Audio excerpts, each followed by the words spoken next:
Ang init ng Hulyo ay bumalot sa lungsod na parang isang mabigat na kumot. Ang nagiinit na aspalto ay humihinga ng init at ang hangin ay tila naging isang makapal at hindi gumagalaw na halaya. Si Veronica Reyes ay nakaupo sa isang bangko sa lilim ng isang malagong puno at pinapanood ang mga sasakyang dumaraan. Ang ikatlong araw na walang bubong sa ibabaw ng kanyang ulo ay hindi naging madali para sa kanya. Ang bag na may iilang gamit ay nakatayo sa tabi niya lahat ng natira mula sa dati niyang buhay. Walang kamalay-malay na inayos ni Veronica ang isang hibla ng maitim na buhok na naligaw at tumingin sa relo, 2:00 ng hapon. Ang pagpupulong ay itinakda sa 3:00 na nangangahulugang mayroon pa siyang oras upang mag-ipon ng kanyang mga iniisip. Kinuha niya ang isang salamin mula sa kanyang bag at sinuri ang kanyang refleksyon. Sa kabila ng lahat ng pagsubok, napanatili ng kanyang mukha ang pino na kagandahan na laging nakakaakit ng pansin ng iba. Malalaking mga mata na kulay kape na napapalibutan ng makakapal na pilikmata, isang tuwid na ilong at malinaw na guhit ng mga labi. Tanging ang mga anino sa ilalim ng kanyang mga mata at bahagyang pamumutla ang nagpapahiwatig ng kanyang pagod na kalagayan. 30 taong gulang, isang edad kung kailan dapat nagsisimula pa lang ang buhay, ngunit para sa kanya tila natapos na ang lahat. 1 taon pa lang ang nakalipas. Si Veronica ay isang iginagalang na nurse sa isang prestihiyosong pribadong ospital. May sariling apartment at matatag na kita. Ngayon, isa na siyang palaboy na may bahid sa reputasyon.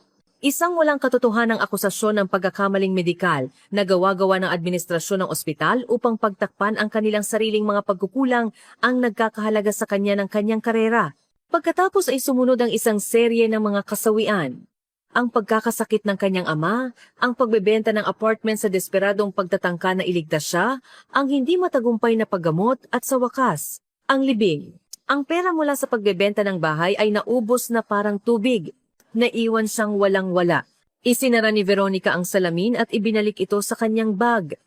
Hindi ito ang oras para kaawaan ang sarili. Kailangan niyang mag-isip tungkol sa hinaharap, gaano man ito kawalang katiyakan.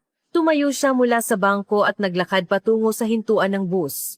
Ang address na nakasulat sa isang piraso ng papel ay patungo sa isa sa mga pinakaprestihiyosong lugar sa lungsod kung saan nakatira si Eduardo Serrano, ang kanyang huling pag-asa para sa kaligtasan. "Excuse me po, paano po makarating sa Acacia Avenue?" Tanong niya sa isang matandang babae sa hintuan. "Kailangan mo ang bus na may numerong 17. Magiliw na sagot nito.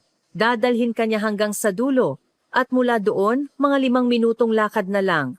Nagpasalamat si Veronica at naghintay. Ang pampublikong sasakyan ay tila isang luho. Kailangan niyang magtipid sa sobrang pera para sa pamasahe. Ngunit ngayon ay isang espesyal na okasyon. Hindi siya maaaring mahuli sa isang pagpupulong na maaaring magbago ng lahat. Si Eduardo Serrano, isang matagumpay na industrialista, may-ari ng isang malaking kumpanya sa konstruksyon at matagal ng kaibigan ng kanyang ama.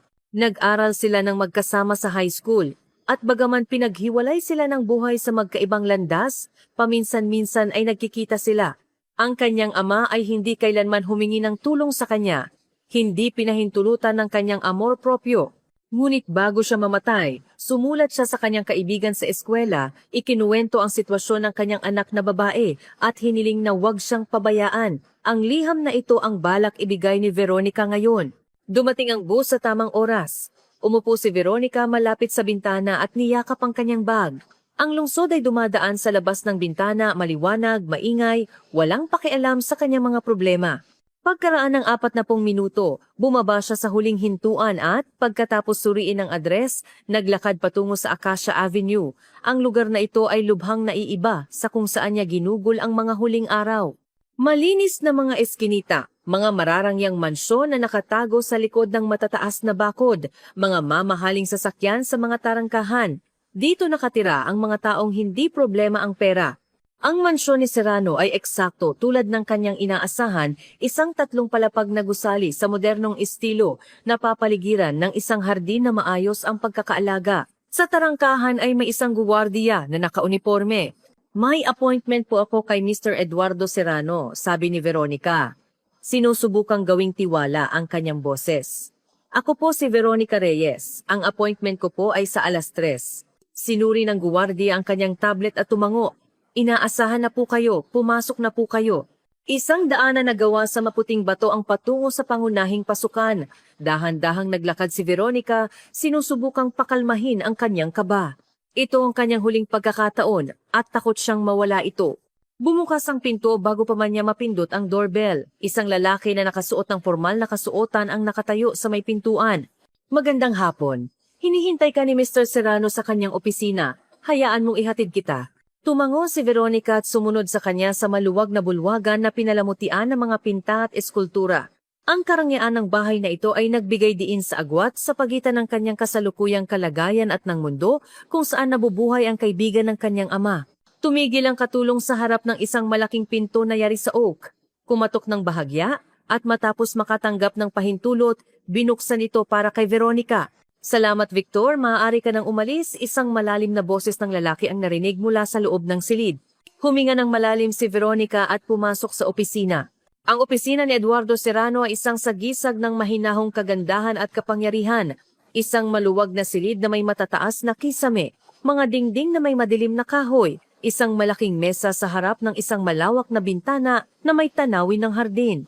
Ang mga aparador ng libro na puno ng mga volume sa mga pabalat na katad ay nagbigay sa silid ng isang intelektual na karisma. Ang may-ari ng opisina ay tumayo mula sa kanyang mesa nang pumasok si Veronica. Si Eduardo C. Serrano, isang 51 taong gulang na lalaki, ay mukhang kagalang-galang. Matangkad, malapad ang balikat, may matatalas na kulay abong mga mata at isang maayos na gupit na balbas na may mga puting hibla. Ang isang formal na madilim na asul na suit ay perpektong bumagay sa kanya. Miss Veronica Reyes, sabi niya, papalapit sa kanya. Ikinagagalak kitang makilala, bagaman nakakalungkot na sa ganitong mga pagkakataon. Ang kanyang pakikipagkamay ay matatag at tiwala. Naramdaman ni Veronica na bahagyang nabawasan ang tensyon na bumabalot sa kanya. Salamat po sa pagpayag ninyong makipagkita sa akin, Mr. Serrano. Sagot niya. Sinusubukang panatilihing kalmado ang kanyang boses. Dala ko po ang sulat mula sa aking ama. Kinuha niya ang sobre mula sa kanyang bag, bahagyang lukot mula sa matagal na pag-iingat at iniabot ito kay Serrano. Tinanggap niya ang sulat. Pinanatili ang kanyang tingin sa kanyang mga kamay maayos, na may mahahabang daliri. Mga kamay ng isang medical worker na sanay sa mga tumpak na paggalaw. Maupo ka, pakiusap. Itinuro niya ang isang upuan sa harap ng mesa. Gusto mo ba ng tsaa? Kape? Wag na po, salamat, tanggi ni Veronica na upo sa komportabling upuan. Bumalik si Serrano sa kanyang mesa, binuksan ang sobre, at nagsimulang magbasa. Ang kanyang mukha ay nanatiling hindi mababasa, ngunit napansin ni Veronica kung paano nanginig sandali ang kanyang mga labi. At sa kanyang mga mata ay may dumaan na anino ng emosyon na hindi niya matukoy. Pagkatapos magbasa, maingat niyang tiniklop ang sulat at ibinalik ito sa sobre. Laging may amor proprio si Nicolas, sabi niya pagkatapos ng isang sandali, kahit noong high school hindi siya humihingi ng tulong. Lahat ay nakamit niya sa sarili niyang sikap. Nalaman ko ang tungkol sa kanyang sakit ng huli na, kung kailan wala nang magagawa. Ayaw niyang makaabala kanino man, mahinang sagot ni Veronica. Ganoon ang kanyang pagkatao. Alam ko, tumango si Serrano.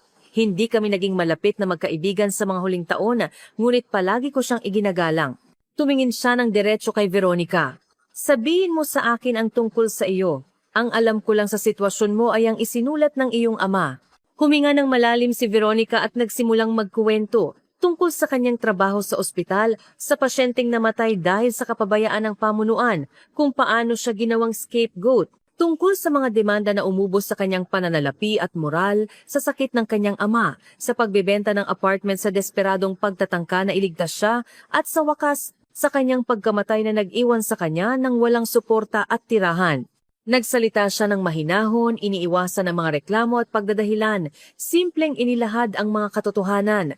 Nakikinig si Serrano ng mabuti, hindi sumasabad, paminsan-minsan lang nagtatanong, "At saan ka nakatira ngayon?" Tanong niya nang matapos siya. Yumuko si Veronica. Sa huling 3 araw, natulog ako sa istasyon ng bus. Bago iyon, nakikituloy ako sa mga kaibigan, pero hindi naman pwedeng abusuhin ang kanilang kabaitan magpakailanman. Kumunot ang noo ni Serrano. Mga kamag-anak? Isang pinsan lang sa Cebu, pero hindi na kami nag-uusap ng maraming taon. Hindi niya kailanman nakasundo ang aking ama. Nagkaroon ng katahimikan sa opisina. Si Serrano ay nag-iisip, tinatapik ang kanyang mga daliri sa mesa na tila gumagawa ng isang desisyon. Nagtrabaho ka bilang nurse, tama? Sa wakas ay tanong niya, may karanasan ka ba sa pag-aalaga ng mga may malubhang karamdaman? Opo, tumango si Veronica. 4 na taon akong nagtrabaho sa intensive care unit bago lumipat sa pribadong ospital. Kung gayon, mayroon akong alok para sa iyo. Lumapit si Serrano. Ang aking ama, si Constantino, ay na-stroke 6 na buwan na ang nakalipas. Sa pisikal halos nakabawi na siya ngunit kailangan niya ng patuloy na pangangalaga at pag-aalaga. Ang caregiver na kasama niya sa mga huling buwan ay kailangang umalis dahil sa mga problema sa pamilya. Kailangan ko ng isang taong mapagkakatiwalaan ko. Naramdaman ni Veronica na bumilis ang tibok ng kanyang puso. Inaalok niyo po ba ako ng trabaho? Maingat niyang tanong. Eksakto, tumango si Serrano. Trabaho at tirahan dito sa bahay. Magkakaroon ka ng sariling silid, pagkain, at disenteng sahod. Hindi simpleng tao ang aking ama, may pagkapartikular, pero kung magkakasundo kayo, magiging maayos ang lahat. Hindi makapaniwala si Veronica sa kanyang swerte. Kaninang umaga lang, hindi niya alam kung saan siya matutulog at ngayon ay inaalok siya ng trabaho, tirahan at pagkakataong magsimulang muli. Hindi ko po alam kung paano kayo pasasalamatan, sabi niya sa nanginginig na boses. Pasalamatan mo ang iyong ama, seryosong sagot ni Serrano. Si Nicolas ay isang tapat na tao at naniniwala akong ganoon din ang kanyang anak. Pinindot niya ang isang buton sa kanyang desk. Ngayon, ipakikilala kita sa iyong magiging pasyente. Pagkaraan ng 1 minuto, pumasok ang katulong na si Victor. Victor, ihatid mo si Miss Veronica Reyes kay Constantino, utos ni Serrano. At sabihan mo si Manang Elvira na may bago tayong empleyado. Ihanda nila ang asul na silid para sa mga bisita.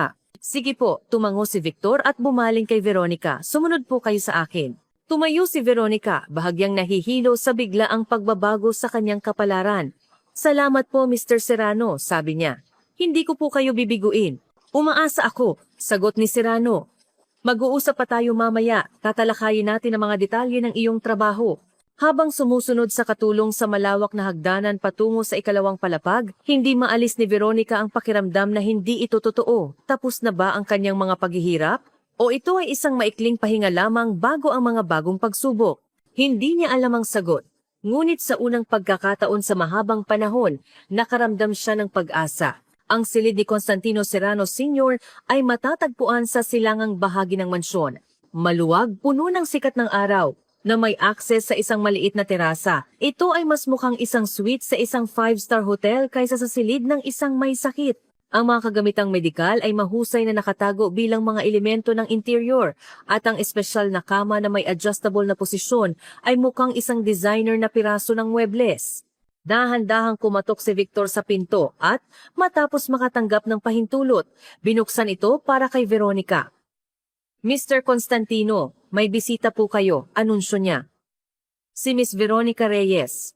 Isang matandang lalaki na nakaupo sa isang silyon malapit sa bintana na may hawak na libro ang nag-angat ng kanyang ulo. Sa kabila ng kanyang edad 75 taon at nang naranasang stroke, napanatili ni Constantino Serrano ang isang marangal na tindig at matalas na tingin. Ang kanyang puting buhok ay maayos na nakasuklay pa atras, at ang manipis na mga tampok ng kanyang mukha ay nagpapahiwatig ng kanyang lahi at karakter. Nakasuot siya ng isang mamahaling pantulog na kasuotan at komportableng sapatos na katad sa kanyang mga paa. Kaya ikaw pala ang aking bagong tagabantay. Sabi niya na may bahagyang kabalintunaan sa kanyang boses. Ang kanang bahagi ng kanyang mukha ay bahagyang hindi gaanong gumagalaw na nagpapahiwatig ng mga epekto ng stroke. Lumapit ka. Hayaan mong makita kita.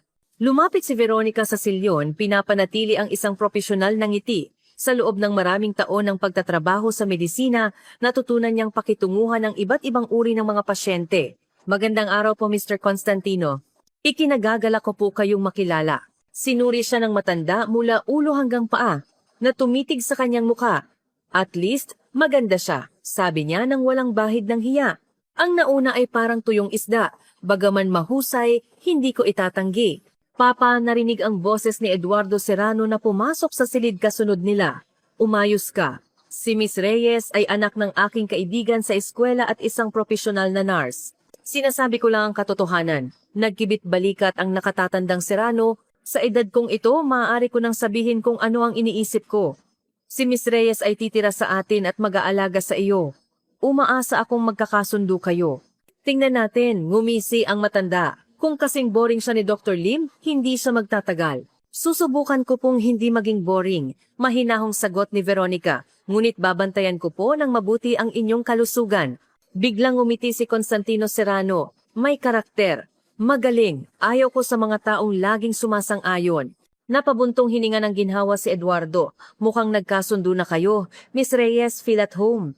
Si Manang Elvira, ang aming kasambahay, ang magpapakita sa iyo ng iyong silid kapag tapos na kayong magkakilala ni Papa.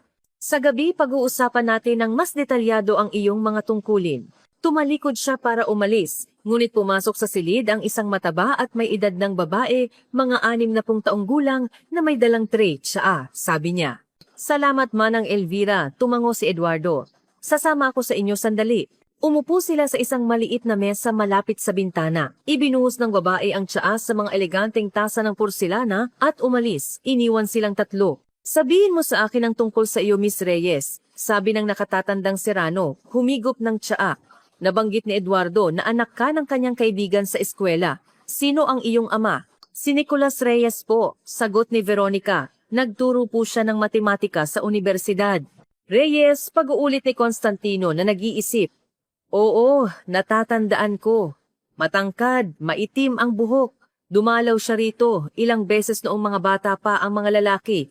Opo, siya nga po kumpirma ni Veronica na may bahagyang kalungkutan. Namatay po siya 2 buwan na ang nakalipas. Nakikiramay ako sa iyong pagkawala, magalang na sabi ng matanda, ngunit walang gaanong pakikiramay sa kanyang boses. At ang iyong ina? Namatay po siya noong 12 taong gulang ako. Si Papa na po ang nagpalaki sa akin. Mahirap, maikling sabi ni Constantino. At ikaw, isang nurse? Naging nurse po, pagtatama ni Veronica. Ang huling trabaho ko ay sa isang pribadong ospital, ang Medicum. Alam ko iyon, tumango ang matanda.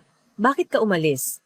Mabilis na tumingin si Veronica kay Eduardo. Bahagya itong tumango, nagpapahiwatig na maari siyang magsalita ng tapat. Tinanggal po ako matapos ang isang insidente sa isang pasyente. Tapat niyang sagot. Nagkamali ang pamunuan ng ospital, ngunit sa akin ibinunton ang sisi. Tumingin ng mabuti sa kanya si Constantino. At hindi mo ipinaglaban ang iyong reputasyon? Ipinaglaban ko po, matatag na sagot ni Veronica. Ngunit wala akong pera para sa magagaling na abogado o koneksyon. Ang ospital ay mayroon ng pareho. Tumango ang matanda na may kasiyahan. Isang tapat na sagot. Ayaw ko sa mga taong nagsisimulang magdahilan at magreklamo tungkol sa hindi makatarungang kapalaran. Laging sinasabi ni Papa, ang buhay ay hindi makatarungan. Masanay ka at magpatuloy, sabi ni Veronica na may bahagyang ngiti. Matalino ang iyong ama, hindi inaasahang mainit na sabi ni Constantino. Mabuti at nagpa siya si Eduardo na tulungan ka. Lubos po akong nagpapasalamat para doon, tumingin si Veronica sa nakababatang Serrano, at susubukan kong suklian ang inyong tiwala. Inubos ni Eduardo ang kanyang tsaa at tumayo. Kailangan ko nang bumalik sa trabaho. Miss Reyes, kapag tapos na kayong magtsaa, bumaba ka sa bulwagan. Ipapakita sa iyo ni Manang Elvira ang iyong silid at ililibot ka sa bahay. Sige po, Mr. Eduardo. Tawagin mo na lang akong Eduardo, dagdag niya na may bahagyang ngiti. Hindi kailangan ng formal na tawagan sa pagitan ng... Nag-atubili siya sandali, sa pagitan ng mga kasama sa bahay. Nang magsara ang pinto sa likod niya, ngumisi si Constantino. Mga kasama sa bahay ha? Interesante. Pinili ni Veronica na huwag magkomento. Pakisabi po ang inyong pang-araw-araw na gawain at mga tagubili ng doktor, pag-iiba niya ng usapan. Kailangan kong malaman para maayos kong maorganisa ang pag-aalaga. Heto na naman tayo. Bumuntong hininga ang matanda, ngunit walang tunay na inis. Sige, makinig ka. Gumigising ako ng 7:00 ng umaga, walang alarm clock, nakasanayan na. Almusal ng 8:00, pagkatapos ay inom ng gamot isang buong set ng mga tableta na inireseta ni Dr. Lim. 10:00 magaang ehersisyo, pagkatapos nito 1 oras ng pagbabasa. Tanghalian ng 1:00, pagkatapos ay sapilitang pahinga. Hapunan ng 7:00. At sa 10:00, karaniwan ay natutulog na ako. Nakinig ng mabuti si Veronica habang bumubuo ng plano sa kanyang isip. Sa kabila ng pagiging masungit, halata na si Constantino ay isang organisado at disiplinadong tao, kaya't hindi magkakaroon ng problema sa kanyang routine. Pagkatapos ng tiyaan, nagpaalam siya sa matandang Serrano at bumaba sa bulwagan kung saan naghihintay na si Manang Elvira, isang babaeng nasa 60 taong gulang na may mabait na mukha. "Halika, iha, ipapakita ko sa iyo ang iyong silid," sabi ng kasambahay. Ginagabayan si Veronica sa isang koridor patungo sa kanlurang bahagi ng bahay. Sinabi ni Sir Eduardo na ihanda ang asul na silid para sa iyo. Isa ito sa mga pinakamagandang silid na may tanawin ng hardin. Ang asul na silid ay isang maluwag na kwarto na may sariling banyo, pinalamutian ng may panlasa ngunit walang labis na karangyaan. Mukha itong komportable. Ang malaking bintana ay nakaharap nga sa hardin at ang kama na may malinis na sapin ay tila nagyayaya na mahiga pagkatapos ng 3 gabing walang tulog. "Magpahinga ka na," sabi ni Manang Elvira. Ang hapunan ay 7:00. Ang kainan ay nasa unang palapag. Pinapasabi ni Sir Eduardo na hinihintay kanya sa kanyang opisina pagkatapos ng hapunan. "Maraming salamat po, taus-pusong pasasalamat ni Veronica." Lumiwanag ang mukha ng kasambahay. Si Sir Eduardo ay isang mabuting tao kahit na istrikto, at si Sir Constantino naman hindi siya madaling pasyente. Pero kung makukuha mo ang kanyang loob, magiging maayos ang lahat.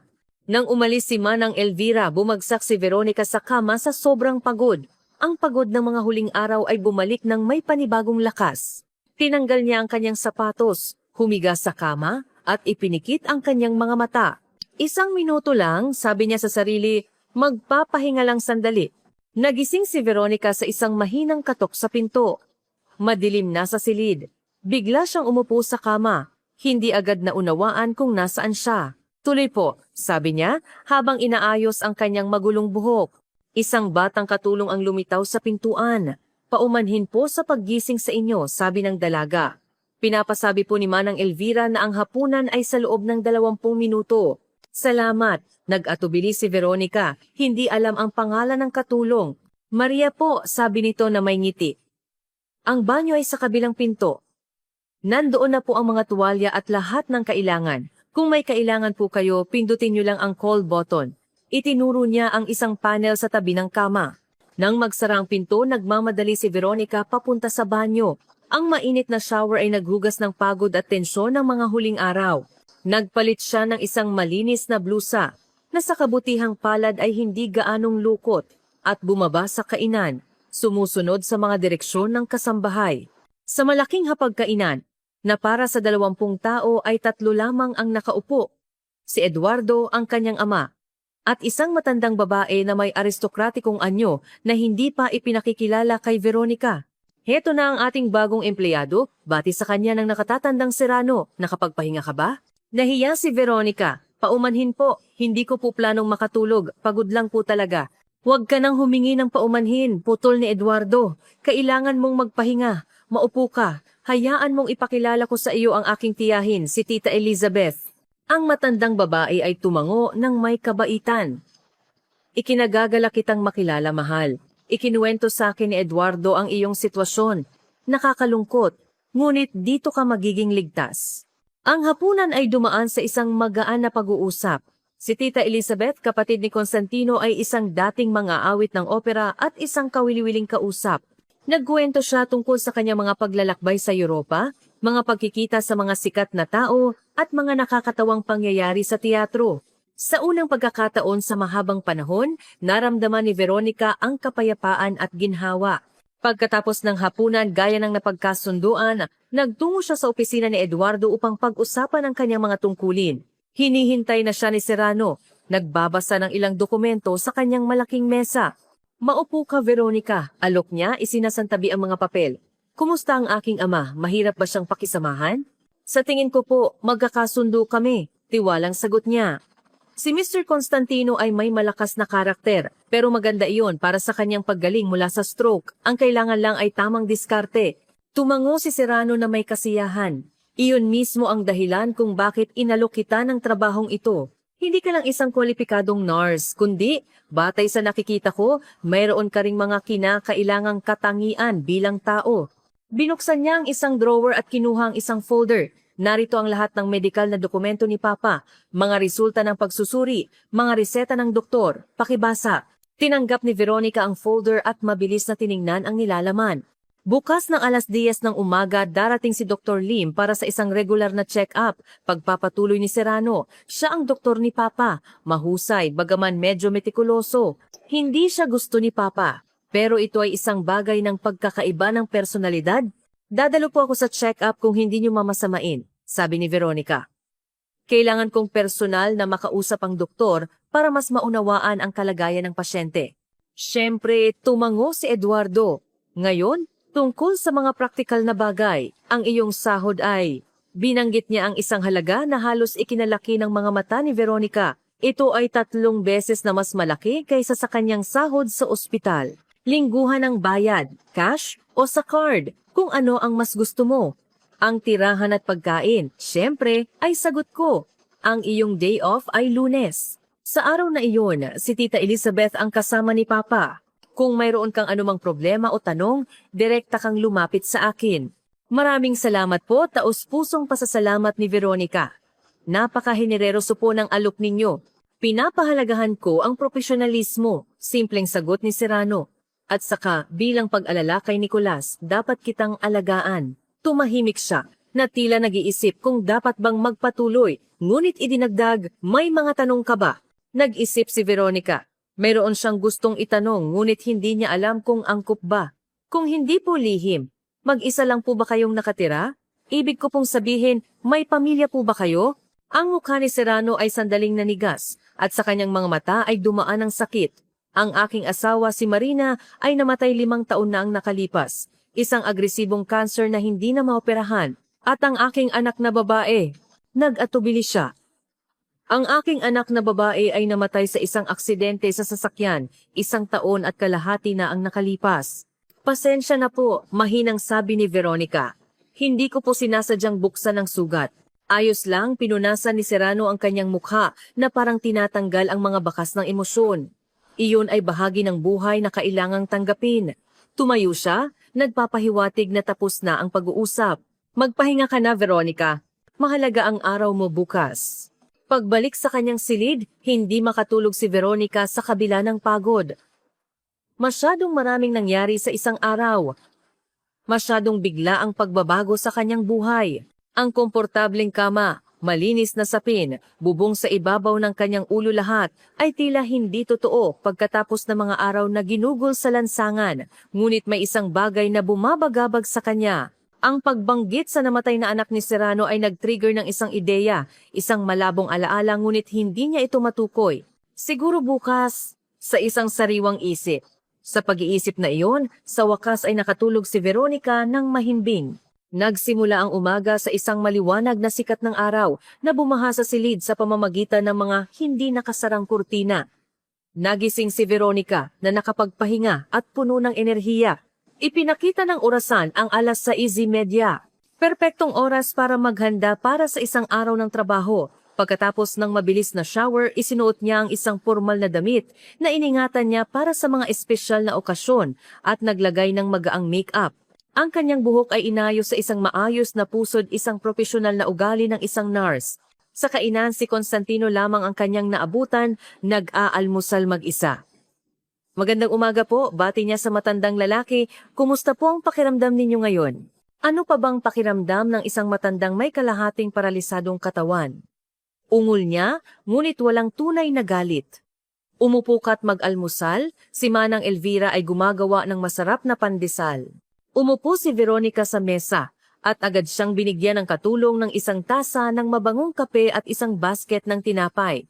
Laging maagang nag-aalmusal si Eduardo at umaalis papuntang opisina, paliwanag ni Constantino. Napansin na tumitingin siya sa paligid at si Elizabeth ay mahilig matulog. Kaya sa umaga, karaniwan akong mag-isa. Ngayon po, hindi na, ngumiti si Veronica. Maaga po akong gumigising. Mabuti iyan, tumango ang matanda.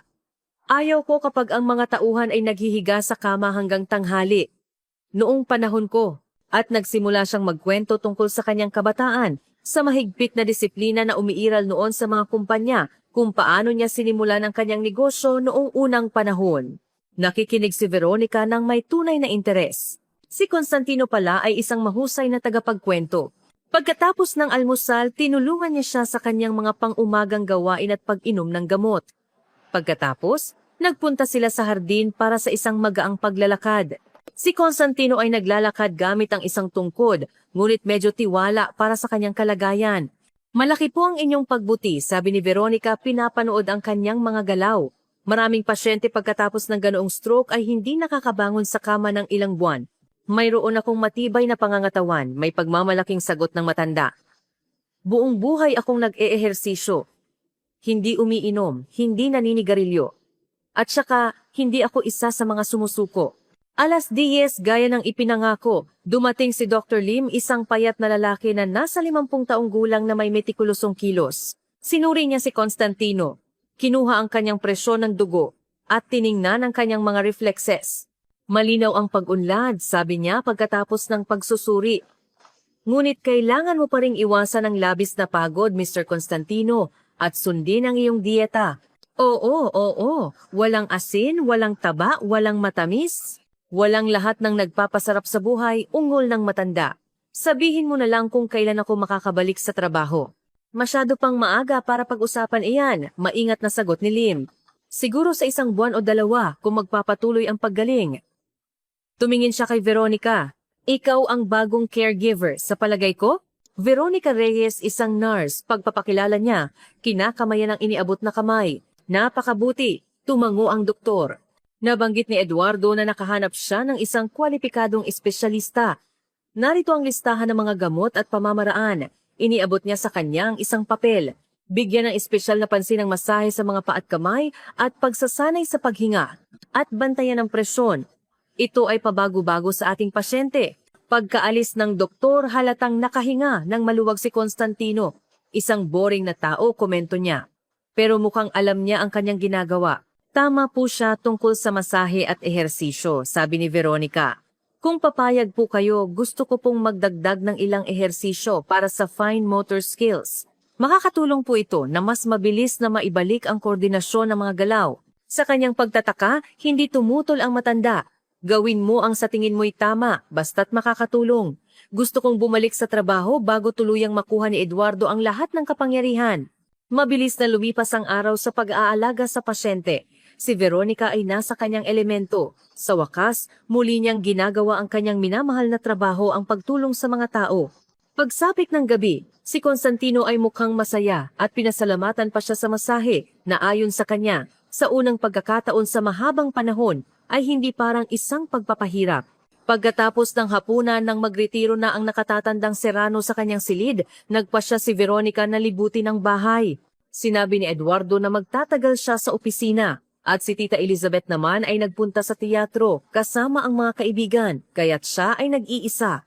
Ang mansyon ay kahanga-hanga sa laki at karangyaan. Bukod sa mga tirahan, mayroon itong aklatan, isang silid musika na may grand piano at kahit isang maliit na home theater.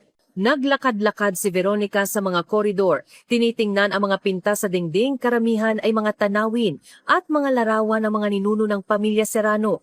Sa kanlurang bahagi ng bahay, natagpuan niya ang isang pinto na patungo sa isang maluwag na opisina, iba sa opisina ni Eduardo. Batay sa mga kasangkapan, ito ang silid ni Constantino, ang kanyang personal na espasyo para sa trabaho at pahinga. Hindi balak ni Veronica na pumasok sa pribadong lugar, ngunit bahagyang bukas ang pinto at nakuha ng kanyang pansin ang isang malaking litrato sa isang pilak na frame sa mesa. Lumapit siya para tingnan ito.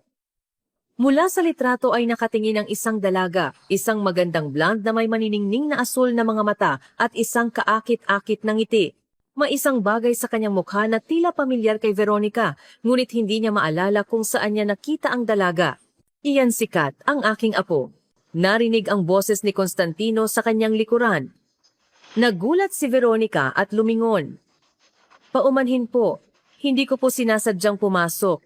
Bukas po kasi ang pinto at ako'y ayos lang. Naglakad ang matandang lalaki papasok sa opisina, nakasandal sa kanyang tungkod. Nakalimutan kong isara. Maupo ka kung gusto mo. Itinuro niya ang isang silyon malapit sa fireplace. At siya mismo ay umupo sa kabilang silyon. Si Katarina ay ang aking kaligayahan at karangalan, pagpapatuloy niya, nakatingin sa litrato. Matalino, maganda, may karakter lahat na sa kanyang ina. Dapat sana ay siya ang magmamana ng aming negosyo. Nanginginig ang kanyang boses. Ngunit iba ang naging takbo ng tadhana. Nakikiramay po ako, mahinang sabi ni Veronica. Tumahimik ang matanda pagkatapos ay nagtanong, "Wala ka bang sariling anak?" "Wala po," umiling si Veronica. "Hindi po nangyari. Mahirap malampasan ang sarili mong anak," nag-iisip na sabi ni Constantino. Si Eduardo ay nagpapakatatag, pero nakikita ko kung gaano siya nasasaktan. Siya lang ang nagpalaki kay Kat pagkatapos mamatay ng kanyang asawa. Napakalapit nila sa isa't isa.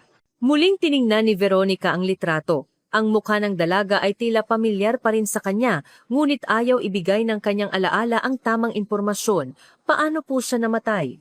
Maingat niyang tanong, umaasang hindi niya binubuksan ang masakit na alaala.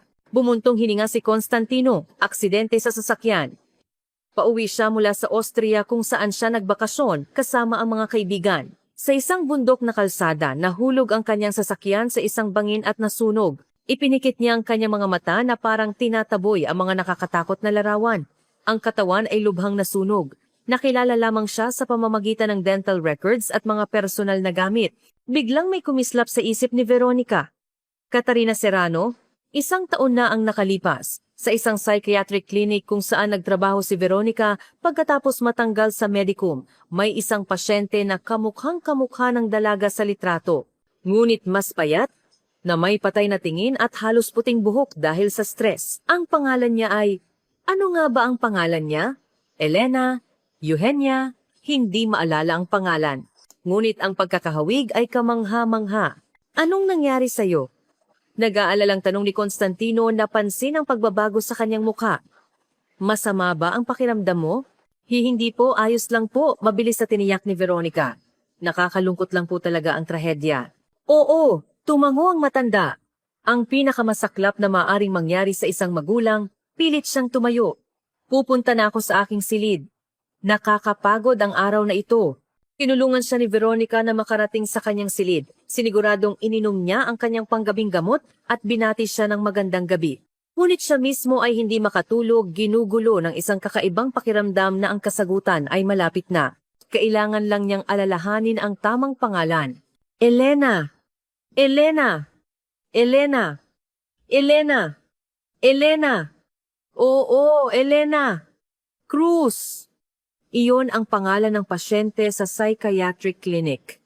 Ngunit siya ba talaga si Catarina Serrano o ito ay isang kamangha-manghang pagkakahawig lamang? At kung siya nga, ano talaga ang nangyari? Sino ang namatay sa aksidente sa sasakyan na iyon? Ang mga tanong ay umiikot sa isip ni Veronica. Hindi siya pinapatulog. Nauunawaan niya na kailangan niyang mag-ingat. Kung nagkakamali siya at ito ay isang pagkakataon lamang, ang kanyang mga hinala ay maaring magmukhang katawa-tawa at kahit na nakakainsulto sa pamilyang tumulong sa kanya. Ngunit kung tama siya, ano ngayon? Sa mga pag-iisip na iyon, sa wakas ay nakatulog si Veronica. Nagpa siya na mas malinaw ang isip sa umaga. Kinaumagahan, nagising si Veronica na may matatag na desisyon na alamin ang katotohanan. Pagkatapos ng almusal at mga pang-umagang gawain kasama si Constantino, nagpunta siya sa aklatan kung saan, ayon kay Manang Elvira, may isang computer na may internet access. Maaari mo itong gamitin anumang oras, paliwanag ng kasambahay. Ang password ng Wi-Fi ay nakasulat sa ilalim ng keyboard. Iniwan ng matandang Serrano na nagpapahinga pagkatapos ng masahe. Umupo si Veronica sa harap ng computer at nagsimulang maghanap ng impormasyon tungkol sa aksidente kung saan di umano'y namatay si Catarina. Sa mga archive ng balita, nakakita siya ng ilang mga artikulo na naglalarawan sa trahedya. Anak ng kilalang industrial sita, namatay sa aksidente, trahedya sa bundok, buhay ng tagapagmana ng imperyo ng konstruksyon, kinuha. Ang mga detalye ng insidente ay halos tumutugma sa ikinuwento ni Constantino. Si Catarina ay pauwi mula sa Austria sakay ng kanyang sasakyan. Sa isang palikulikong daan sa bundok, dahil umano sa pagpalya ng preno, nahulog ang sasakyan sa bangin at nasunog. Ang katawan ay lubhang nasunog, na nagpahirap sa pagkakakilanlan. Kumunot ang noo ni Veronica. Kung hindi talaga si Catarina iyon, sino ang namatay sa sasakyang iyon? At ang pinakamahalaga, nasaan ngayon ang tunay na Catarina, kung buhay pa siya? Naalala niya ang pasyente sa psychiatric clinic, si Elena. Dumating siya halos 1 buwan pagkatapos ng di umano'y pagkamatay ni Catarina. Ang diagnosis, post-traumatic stress disorder at partial amnesia. Halos hindi siya nagsasalita, nakatingin lang sa bintana ng ilang oras, at ang kanyang mga dokumento ay kakaiba, tila ginawa ng nagmamadali. Sinubukan ni Veronica na alalahanin ang iba pang mga detalye. Sino ang nagdala kay Elena sa klinika? Tila isang lalaki na nagpakilalang kanyang tiyuhin. Matangkad, maitim ang buhok, at may malamig na mga mata. Nagbayad siya para sa paggamot sa loob ng 6 na buwan at hiniling na ilayo siya sa ibang mga pasyente at lalo na sa mga bisita. Biglang, isa pang mahalagang detalye ang sumagi sa kanyang isipan. Si Elena ay may peklat sa kanang pulso, isang manipis na puting linya na parang hiwa. At ang parehong peklat ay napansin ni Veronica sa litrato ni Katarina nang mas masusi niya itong tingnan kagabi. Hindi ito maaaring maging isang pagkakataon. Masyadong maraming detalye ang nagtuturo na si Elena at Katarina ay iisang tao. Ngunit paano ito patutunayan? At kanino niya sasabihin ang kanyang mga hinala? Nagpa siya si Veronica na magsimula sa maliit, suriin kung si Elena ay nasa klinika pa rin. Tinawagan niya ang numero ng resepsyon na natatandaan pa niya. Clarity Psychiatric Clinic, magandang araw. Sagot ng isang magiliw na boses. Magandang araw, sinikap ni Veronica na magsalita ng mahinahon. Ako po si Veronica Reyes. Nagtrabaho po ako dyan bilang nurse, 1 taon na ang nakalipas. Kailangan ko po ng impormasyon tungkol sa isang pasyente na inalagaan ko. Si Elena. Nag-atubili siya. Hindi maalala ang apelyido. Paumanhin po. Ngunit hindi kami maaaring magbigay ng impormasyon tungkol sa mga pasyente sa telepono, sagot ng empleyado. Ito po ay confidential. Siyempre, naiintindihan ko po. Mabilis na sumang-ayon si Veronica. Ngunit gusto ko po sana siyang dalawin kung nandyan pa siya. Napakatahimik po niya at isa ako sa iilan na kinakausap niya. Nagkaroon ng katahimikan sa kabilang linya. Sandali lang po, titingnan ko sa aming database. Naghihintay si Veronica ng may kaba. Kung nandoon pa si Elena, kailangan niyang mag-isip ng paraan para makipagkita sa kanya at alamin ang katotohanan. Elena Cruz, sa wakas, ay sabi ng empleyado. Ang pasyenteng iyon ay na-discharge na 8 buwan na ang nakalipas. Kinuha siya ng kanyang tagapag-alaga ang parehong tao na nagdala sa kanya. Ganun po ba? Salamat, sinikap ni Veronica na itago ang kanyang pagkadismaya. Maari niyo po bang sabihin kung saan siya inilipat? Paumanhin po, wala kaming impormasyong iyon. Hindi nag-iwan ng bagong contact information ang tagapag-alaga. Pagkababa ng telepono, nag-isip si Veronica. Kung si Elena ay si Katarina, nasaan siya ngayon? At sino ang misteryosong tagapag-alaga na iyon? Biglang bumukas ang pinto ng aklatan at pumasok si Eduardo. Nagmamadaling isinara ni Veronica ang lahat ng mga tab sa browser. Veronica, hindi kita inaasahan dito, sabi niya na may bahagyang pagtataka. Nagpapahinga po si Papa at tumango siya, sinusubukang magmukhang natural. Nagpa siya po akong gamitin ng libreng oras para tingnan ang aking email. Tama iyan, sang-ayon ni Serrano. Ituring mong sa iyo ang bahay na ito. Lumapit siya sa isa sa mga aparador. Pumunta ako rito para kunin ang mga dokumentong nakalimutan ko kaninang umaga. Dapat ay, heto. Kinuha niya ang isang folder mula sa estante at tumalikod para umalis. Ngunit huminto siya. Nga pala, gusto kong itanong, kumusta ang pagtatrabaho mo kay Papa? Walang problema? Ayos na ayos po, tiniyak ni Veronica. Si Mr. Constantino ay isang kawili-wiling kausap at isang disiplinadong pasyente. Masarap siyang katrabaho. Masaya akong marinig iyan, ngumiti si Serrano. Alam mo ba, kagabi, sa unang pagkakataon sa mahabang panahon, may sinabi siyang maganda tungkol sa isang empleyado. Sabi niya, hindi ka raw katulad ng mga typical na caregiver. Mula sa kanya, iyon ang pinakamataas na papuri. Ngumiti si Veronica. Salamat po sa impormasyon, susubukan kong panatilihin ang reputasyong iyon.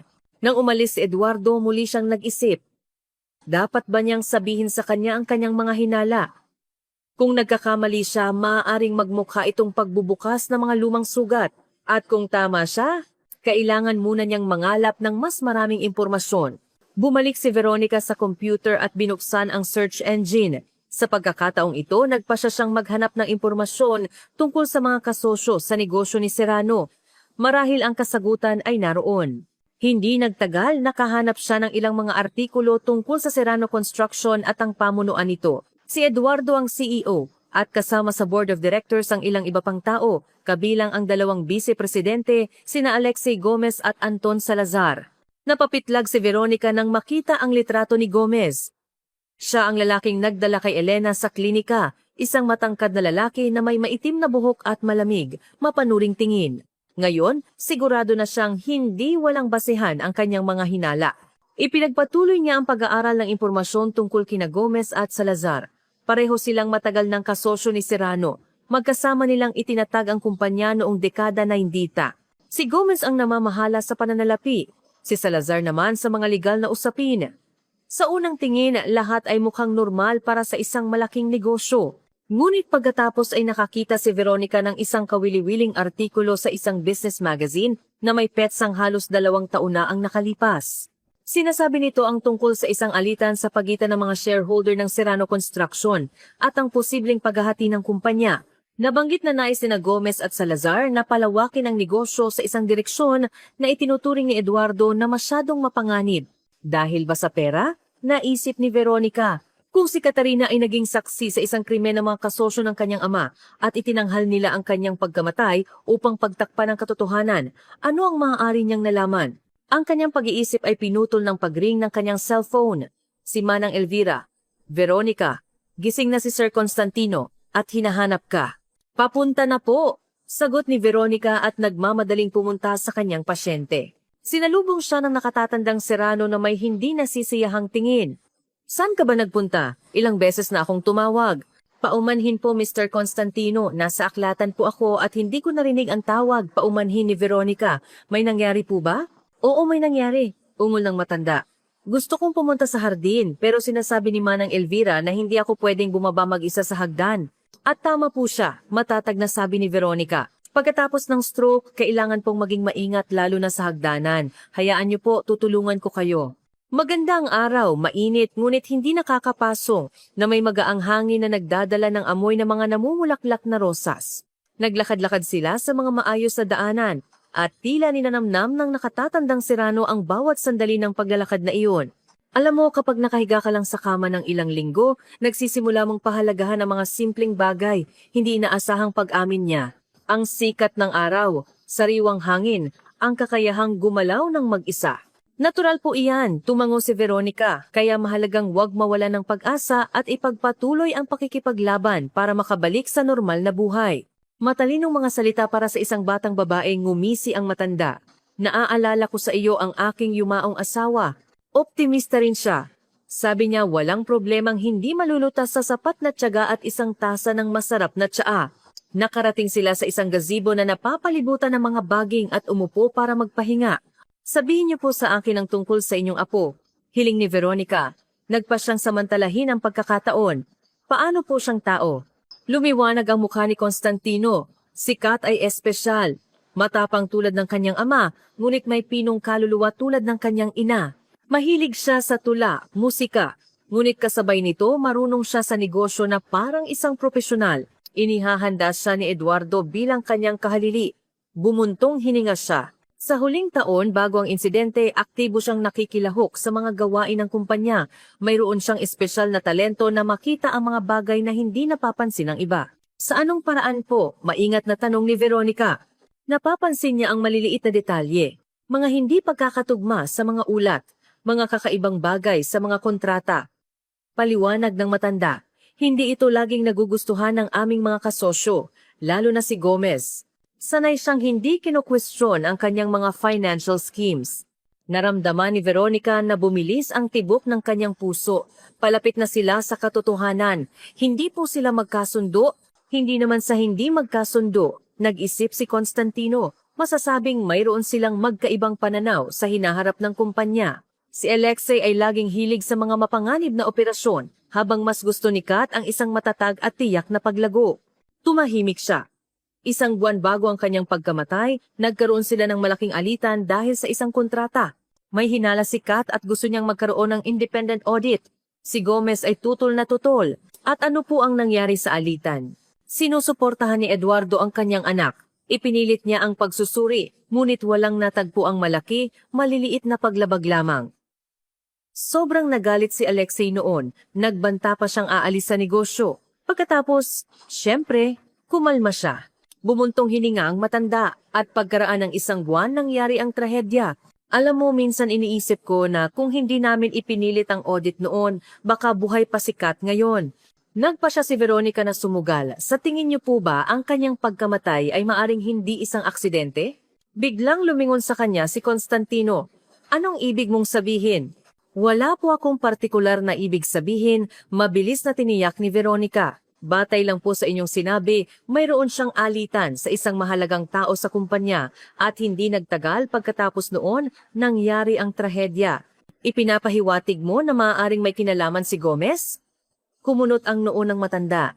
Hindi, imposible iyon. Si Alexei ay hindi isang anghel, pero hindi siya gagawa ng ganoon. Bukod pa rito, natukoy ng investigasyon na ang sanhi ng aksidente ay isang technical failure ang sistema ng preno. Isang ordinaryong malagim na aksidente. Nagpa siya si Veronica na wag nang ipilit. Hindi pa oras para ibunyag ang kanyang mga hinala, lalo na sa isang taong may sakit. Kailangan muna niyang makahanap ng mas matibay na ebidensya. Tama po kayo.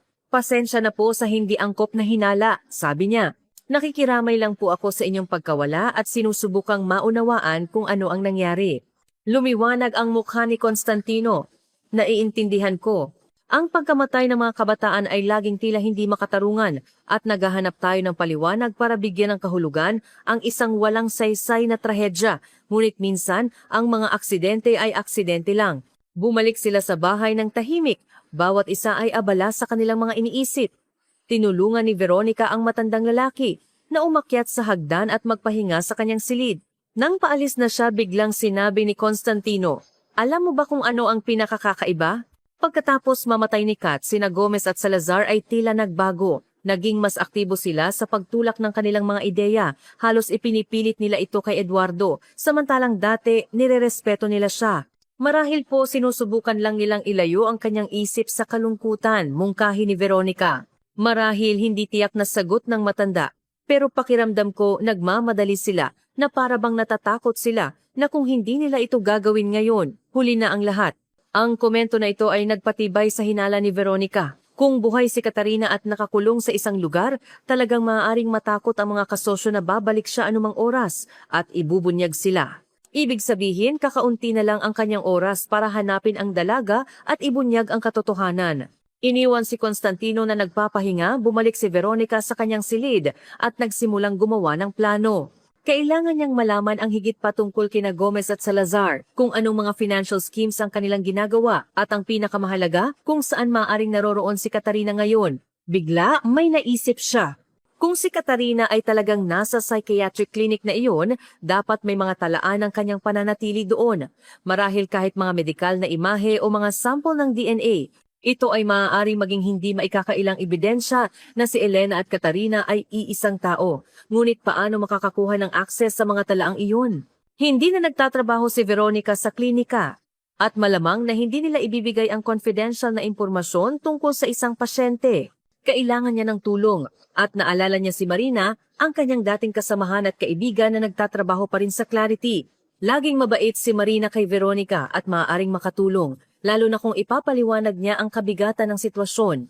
Tinawagan ni Veronica ang kanyang kaibigan, ngunit hindi ito sumagot. Nag-iwan siya ng mensahe na humihiling na tumawag pabalik dahil sa isang mahalagang bagay. Ngayon, kailangan na lang niyang maghintay at umasa na tutugon si Marina at hindi tatanggi sa kanyang hiling. Gabi pagkatapos ng hapunan, nang natutulog na si Constantino at hindi pa bumabalik si Eduardo mula sa opisina, nagpasya si Veronica na maglakad-lakad sa hardin para magpahangin at ayusin ang kanyang mga iniisip. Ang hangin sa gabi ay puno ng amoy ng mga bulaklak at ng kasariwaan ng kalapit na kakahuyan. Dahan-dahang naglakad si Veronica sa mga iluminadong daanan ng hardin, ninanamnam ang katahimikan. Ang lugar na ito ay maaaring maging isang tunay na tahanan para sa kanya kung hindi dahil sa mga nakakabahalang pag-iisip. Bigla, narinig niya ang ugong ng isang papalapit na sasakyan. Pagkaraan ng ilang minuto, lumabas si Eduardo sa hardin. Nang makita si Veronica, lumapit siya sa kanya. "Hindi makatulog?" tanong niya na may ngiti. "Nagpasya po akong maglakad-lakad sandali bago matulog," sagot niya. "Napakaganda po ng inyong hardin. Iyan ay dahil sa aming hardinero, si Mang Pablo, isang tunay na mahilig sa kanyang ginagawa." Tumahimik si Serrano pagkatapos ay idinagdag. "Sabi ni Papa, marami ka raw tanong tungkol kay Kat kanina." Kinabahan si Veronica. Naghinala ba ang matanda at nagsumbong sa kanyang anak? "Opo, nag-usap po kami tungkol sa kanya." Maingat niyang kumpirma. "Si Mr. Nagena, Constantino po ang nagsimula ng usapan. Ipinakita sa akin ang kanyang litrato. Hindi ko po gustong buksan ang masakit na alaala. Ayos lang, tiniyak ni Serrano. Nakatutulong kay Papa na pag-usapan si Kat. Noong una, pagkatapos niyang mamatay, nagsara siya sa kanyang sarili. Ayaw man lang banggitin ang kanyang pangalan. Masaya ako na ngayon naaalala niya siya nang walang matinding sakit. Naglakad sila ng magkatabi, napakabuting dalaga niya. Pagpapatuloy ni Eduardo. Matalino, may malaking puso. Pagkatapos mamatay ng aking asawa, si Kat ang naging sentro ng aking mundo. Nabuhay ako para sa kanya, nagtrabaho para sa kanya. Nag-atubili siya. Pasensya na, ayokong bigyan ka ng pasanin sa aking mga pinagdadaanan. Wala pong anuman, malumanay na sagot ni Veronica. Minsan, kailangan nating ilabas ang ating nararamdaman. Nagpasalamat si Serrano. Alam mo ba kung ano ang pinakamahirap? Hindi lang ang pagkawala, kundi ang pakiramdam ng pagkakasala. Lagi kong iniisip na may magagawa sana ako para baguhin ang mga bagay, para maiwasan ang trahedya. Kung ipinilit ko lang na mag-eroplano siya at hindi magmaneho. Kung ako mismo ang sumundo sa kanya sa Austria. Ngunit hindi niyo po alam kung ano ang mangyayari, sabi ni Veronica. Hindi nga, sang-ayon niya. At gayon pa man, hindi ako pinatatahimik ng mga pag-iisip na iyon.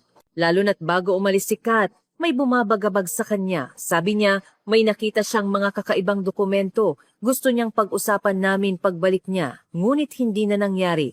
Napigil ang hininga ni Veronica. Heto na. May natuklasan talaga si Katarina na mahalaga. Isang bagay na may kinalaman sa mga panluloko ng mga kasosyo. Anong mga dokumento po? Tanong niya ng kaswal hanggat maaari. Hindi ko alam, umiling si Serrano. Hindi siya nagbigay ng detalye sa telepono. Sabi lang niya, may kinalaman ito sa mga bagong proyekto ng kumpanya at kailangan kong mag-ingat sa mga kasosyo ko. Bumuntong hininga siya. Pagkatapos niyang mamatay, hinanap ko ang mga dokumentong iyon sa kanyang opisina, sa kanyang computer, pero wala akong nakita. Marahil dala niya iyon noong aksidente at nasunog kasama ng sasakyan. O kaya, naisip ni Veronica, sinigurado ng mga kasosyo na mawala ang mga dokumentong iyon at si Katarina mismo ay itinago para hindi niya maikwento ang kanyang natuklasan. At ang inyong mga kasosyo, paano po sila nag-react sa kanyang pagkamatay? Tanong niya.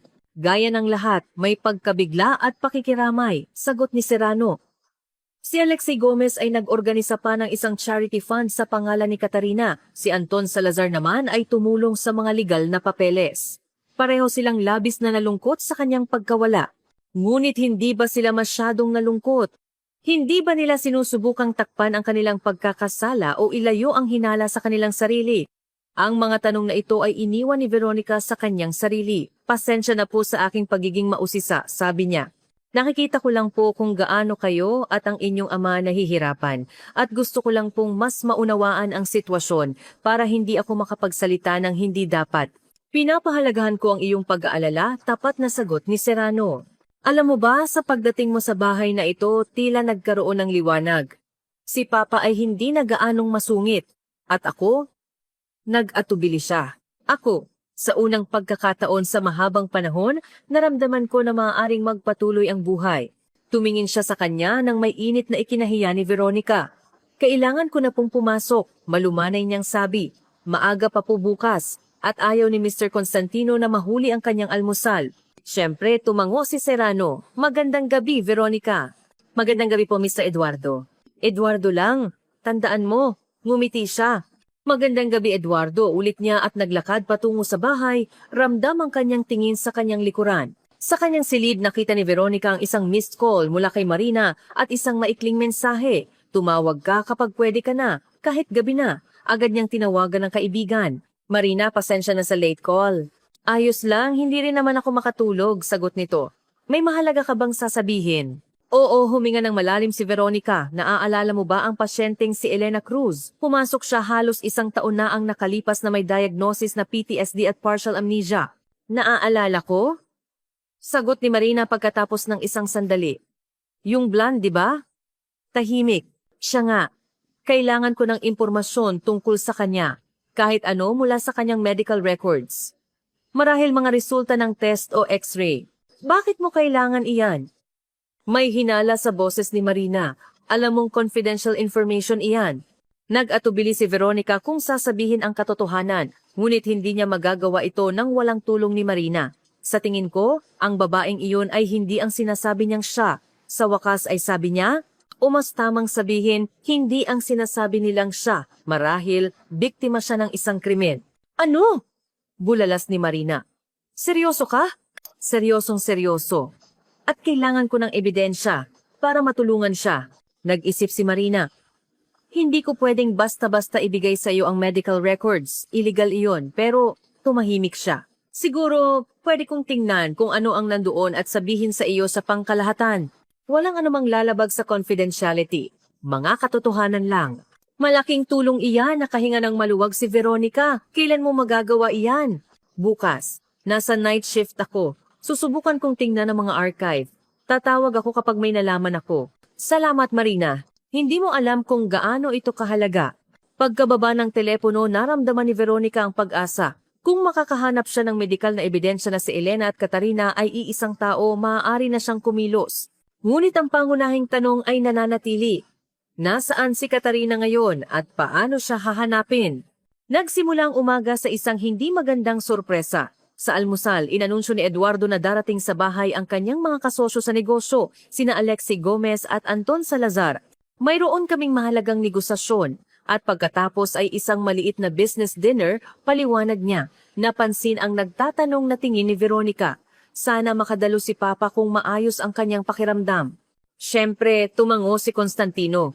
Hindi ako magtatago sa aking silid na parang isang baldado. Basta't huwag po kayong masyadong magpagod, babala ni Veronica. At huwag kalimutan ang inyong gamot. Ang kanyang isip ay naguguluhan. Si Gomez at Salazar dito sa bahay. Kung makita nila siya, makikilala kaya nila siya? Marahil hindi. Sa klinika, nakasuot siya ng uniforme at ang kanyang buhok ay nakatali sa ilalim ng isang cap at malamang na hindi sila nagbigay ng pansin sa isang ordinaryong nurse. Ngunit may panganib pa rin. Anong oras po sila darating? Tanong niya ng kaswal. Mga 2:00 ng hapon, sagot ni Serrano. Bakit? Pinaplano ko lang po ang araw, paliwanag ni Veronica. Kailangan naming gawin ni Mr. Constantino ang mga procedure bago sila dumating. Nang umalis si Eduardo at nagpunta si Constantino sa aklatan, nagpa siya si Veronica na samantalahin ang pagkakataon at tingnan ang opisina ni Katarina. Nabanggit ni Manang Elvira na ang silid ng dalaga ay hindi ginalaw mula nang siya'y mamatay. Hindi pinapayagan ni Eduardo na may baguhin, na para bang umaasa siyang isang araw ay babalik ang kanyang anak. Ang opisina ni Katarina ay nasa 2nd palapag, katabi ng silid ni Eduardo. Hindi nakalak ang pinto at maingat na pumasok si Veronica. Ang silid ay tila kalalabas lang ng may-ari. Sa mesa ay may mga papel na maayos na nakasalansan, isang tasa ng kape at isang kalendaryo sa dingding. Ang mga litrato sa mga estante ay nagpapakita ng mga masasayang sandali ng kanyang buhay. Graduation, bakasyon sa dagat kasama ang ama, mga paglalakbay. Maingat na sinimula ni Veronica na suriin ang silid, sinusubukang huwag galawin ang anuman. Hindi niya alam kung ano ang kanyang hinahanap. Marahil isang pahiwatig tungkol sa mga dokumentong ipapakita sana ni Katarina sa kanyang ama o kung saan siya maaaring dinala pagkatapos ng klinika. Matapos suriin ang mesa at mga aparador, wala siyang nakitang kakaiba. Tila lahat ng mahalagang papel ay nawala kasama ni Katarina. Walang computer sa opisina. Marahil kinuha ito ni Eduardo para pag-aralan. Nang paalis na siya, napansin ni Veronica ang isang maliit na kahon sa estante ng libro. Isang ordinaryong kahon na kahoy na may inukit na disenyo. Dahil sa kanyang kutob, binuksan niya ito. Sa loob ay may isang talaarawan na may luma ng pabalat na katad. Nanginginig na kinuha ito ni Veronica. Natagpuan na ba niya ang kanyang hinahanap? Ang mga tala ni Katarina ay maaaring magbigay liwanag sa mga pangyayari bago ang kanyang pagkawala. Mabilis niyang binuklat ang talaarawan. Ang huling entry ay may petsang 1 linggo bago ang di umano'y pagkamatay ni Katarina. Hunyo 17. Nakakita ako ng mga kakaibang dokumento sa opisina ni AG. Mukhang may malaking panluloko silang inihahanda ni AS. Kailangan kong ipakita lahat kay Papa. Ngunit kukuha muna ako ng mas maraming impormasyon. Hindi nila dapat malaman na may hinala ako. AG at AS, malinaw na sina Alexi Gomez at Anton Salazar, kaya kumpirmado ang hinala ni Veronica. May natuklasan talaga si Katarina ng mga panluloko ng mga kasosyo ng kanyang ama. Hinuna ni Veronica ng litrato ang pahinang ito gamit ang kanyang telepono, pagkatapos ay ibinalik ang talaarawan sa kahon at inilagay ito sa dati nitong lugar. Kailangan niyang magmadali. Anumang oras ay maaaring may pumasok. Paglabas niya ng opisina, nakasalubong niya si Manang Elvira. Veronica, nagtatakang tanong ng kasambahay, anong ginagawa mo sa silid ni Katarina? Ako'y... Nag-isip si Veronica ng isang kapanipaniwalang dahilan. Naligaw po ako. Hinahanap ko po ang aklatan para kumuha ng libro para kay Mr. Constantino. Kumunot ang noo ni Manang Elvira. Nasa unang palapag ang aklatan, alam mo iyan. At ito ang bahagi ng bahay na walang pumupunta mula nang mangyari ang trahedya. Pasensya na po, tapat na sabi ni Veronica. Hindi ko po sinasadyang pumasok. Lumiwanag ang mukha ng kasambahay. Ayos lang. Medyo maselan lang si Sir Eduardo kapag may pumapasok sa silid ni Kat. Mas mabuting hindi niya malaman. Siyempre po, tumango si Veronica. Wala po akong sasabihin. Nagmadali siyang bumaba kay Constantino. Nararamdaman ang pananabik sa kanyang natuklasan at ang kaba sa pagdating ni Gomez at Salazar. Ngayong may ebidensya na siyang may itinatago ang mga kasosyo, maaaring mapanganib ang pagkikita sa kanila. Sa kabutihang palad, ang mga pang-umagang gawain at tanghalian ay lumipas ng walang insidente. Nasa mabuting kalooban si Constantino at nagbiro pa na sa unang pagkakataon sa mahabang panahon, pakiramdam niya ay halos normal na siya. Ginawa ni Veronica ang kanyang mga tungkulin, ngunit ang kanyang isip ay malayo. Eksaktong 2:00, isang mamahaling itim na kotse ang huminto sa tarangkahan. Mula sa bintana ng ikalawang palapag, pinanood ni Veronica ang pagbaba ng dalawang lalaki, ang matangkad at maitim na buhok na si Gomez at ang siksik at pandak na si Salazar. Tiwala silang naglakad patungo sa bahay kung saan sila sinalubong ni Eduardo. Nagpasya si Veronica na mas mabuting hindi magpakita sa kanila. Sinabi niya kay Constantino na sumasakit ang kanyang ulo at humingi ng pahintulot na magpahinga sa kanyang silid. Naintindihan siya ng matanda at pinayagan siyang umalis. Sinabing kaya na niya ang sarili at tatawag na lang kung may kailangan. Sa kanyang silid, hindi mapakali si Veronica. Sa loob ng 1 oras ay dapat tumawag si Marina mula sa klinika. Samantala, kailangan niyang magpalipas ng oras. Kinuha niya ang kanyang telepono at muling sinuri ang litrato ng pahina mula sa talaarawan ni Katarina. Maikli ngunit puno ng impormasyon ang entry. Malinaw na may hinala si Katarina sa mga kasosyo ng kanyang ama, ngunit anong uri ng panloloko at bakit hindi niya agad sinabi kay Eduardo? Nagring ang telepono, ikinagulat ni Veronica. Si Marina. May nakita kong interesante simula niya. Tama ka, may mali sa Elena na iyon. May mga kakaibang bagay sa kanyang medical chart. Ano iyon? Kinakabahang tanong ni Veronica. Una, ang kanyang mga pagsusuri. Ipinapakita na mayroon siyang bihirang uri ng dugo, type O negative, na wala pang 2% ng populasyon ang mayroon. Pangalawa, sa mga x-ray, may mga bakas ng isang lumang bali sa kanang pulso, isang napakakaraniwang uri na tinatawag na Coles fracture. At ano ang ibig sabihin niyan? Hindi makapaghintay na tanong ni Veronica.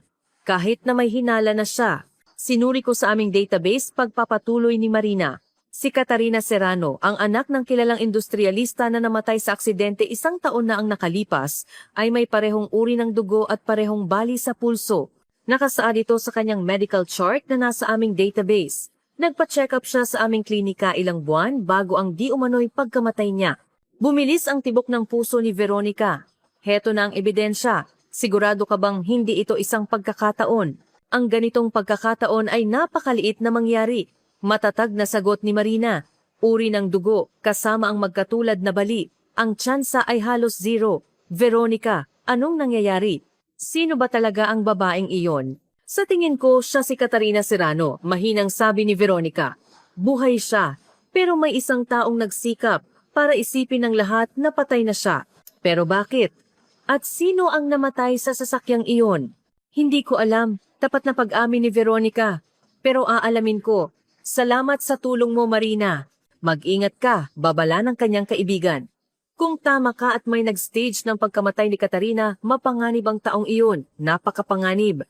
Pagkatapos ng pag-uusap nila ni Marina, naramdaman ni Veronica ang pagtaas ng tensyon. Ngayon, may ebidensya na siyang si Elena at Katarina ay iisang tao. Ngunit nasaan ang dalaga ngayon at paano niya ito sasabihin kay Eduardo nang hindi inilalagay sa panganib ang sinuman sa kanila?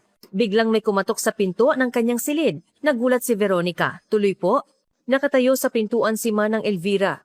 Veronica, pinapababa ka na para sa hapunan. Nandoon na ang mga bisita. Pero Gusto sanang idahilan ni Veronica ang sakit ng ulo, ngunit pinutol siya ng kasambahay. Ipinipilit ni Sir Eduardo. Gusto kanyang ipakilala sa kanyang mga kasosyo. Hindi na siya makatanggi. Mabilis na inayos ni Veronica ang kanyang sarili at bumaba sa kainan kung saan nagtitipon na ang lahat para sa hapunan. Si Eduardo, si Constantino, sina Gomez at Salazar. At isa pang lalaki na hindi niya kilala. Heto na ang ating anghel na tagapagligtas. Ngumiti si Serrano nang makita si Veronica. Mga Ginoo, ipakikilala ko sa inyo si Veronica Reyes, ang nurse na literal na nagbalik buhay sa aking ama. Magalang na bumati si Veronica, sinusubukang itago ang kanyang kaba. Tiningnan niya ng masinsinan ang mukha ni Gomez. Makikilala kaya niya siya. Ngunit si Alexei Gomez ay basta na lang tumango bilang tugon. Halatang hindi siya nakikilala bilang ang nurse mula sa psychiatric clinic. Ang kanyang malamig na kulay abong mga mata ay dumapo sa kanya nang walang interes. Ikinagagalak kitang makilala, pormal niyang sabi. Ikinuwento sa amin ni Eduardo ang tungkol sa iyo. Mukhang gumagawa ka nga ng mga himala. Ginagawa ko lang po ang aking trabaho. Mahinhing sagot ni Veronica, umupo sa inaalok na lugar.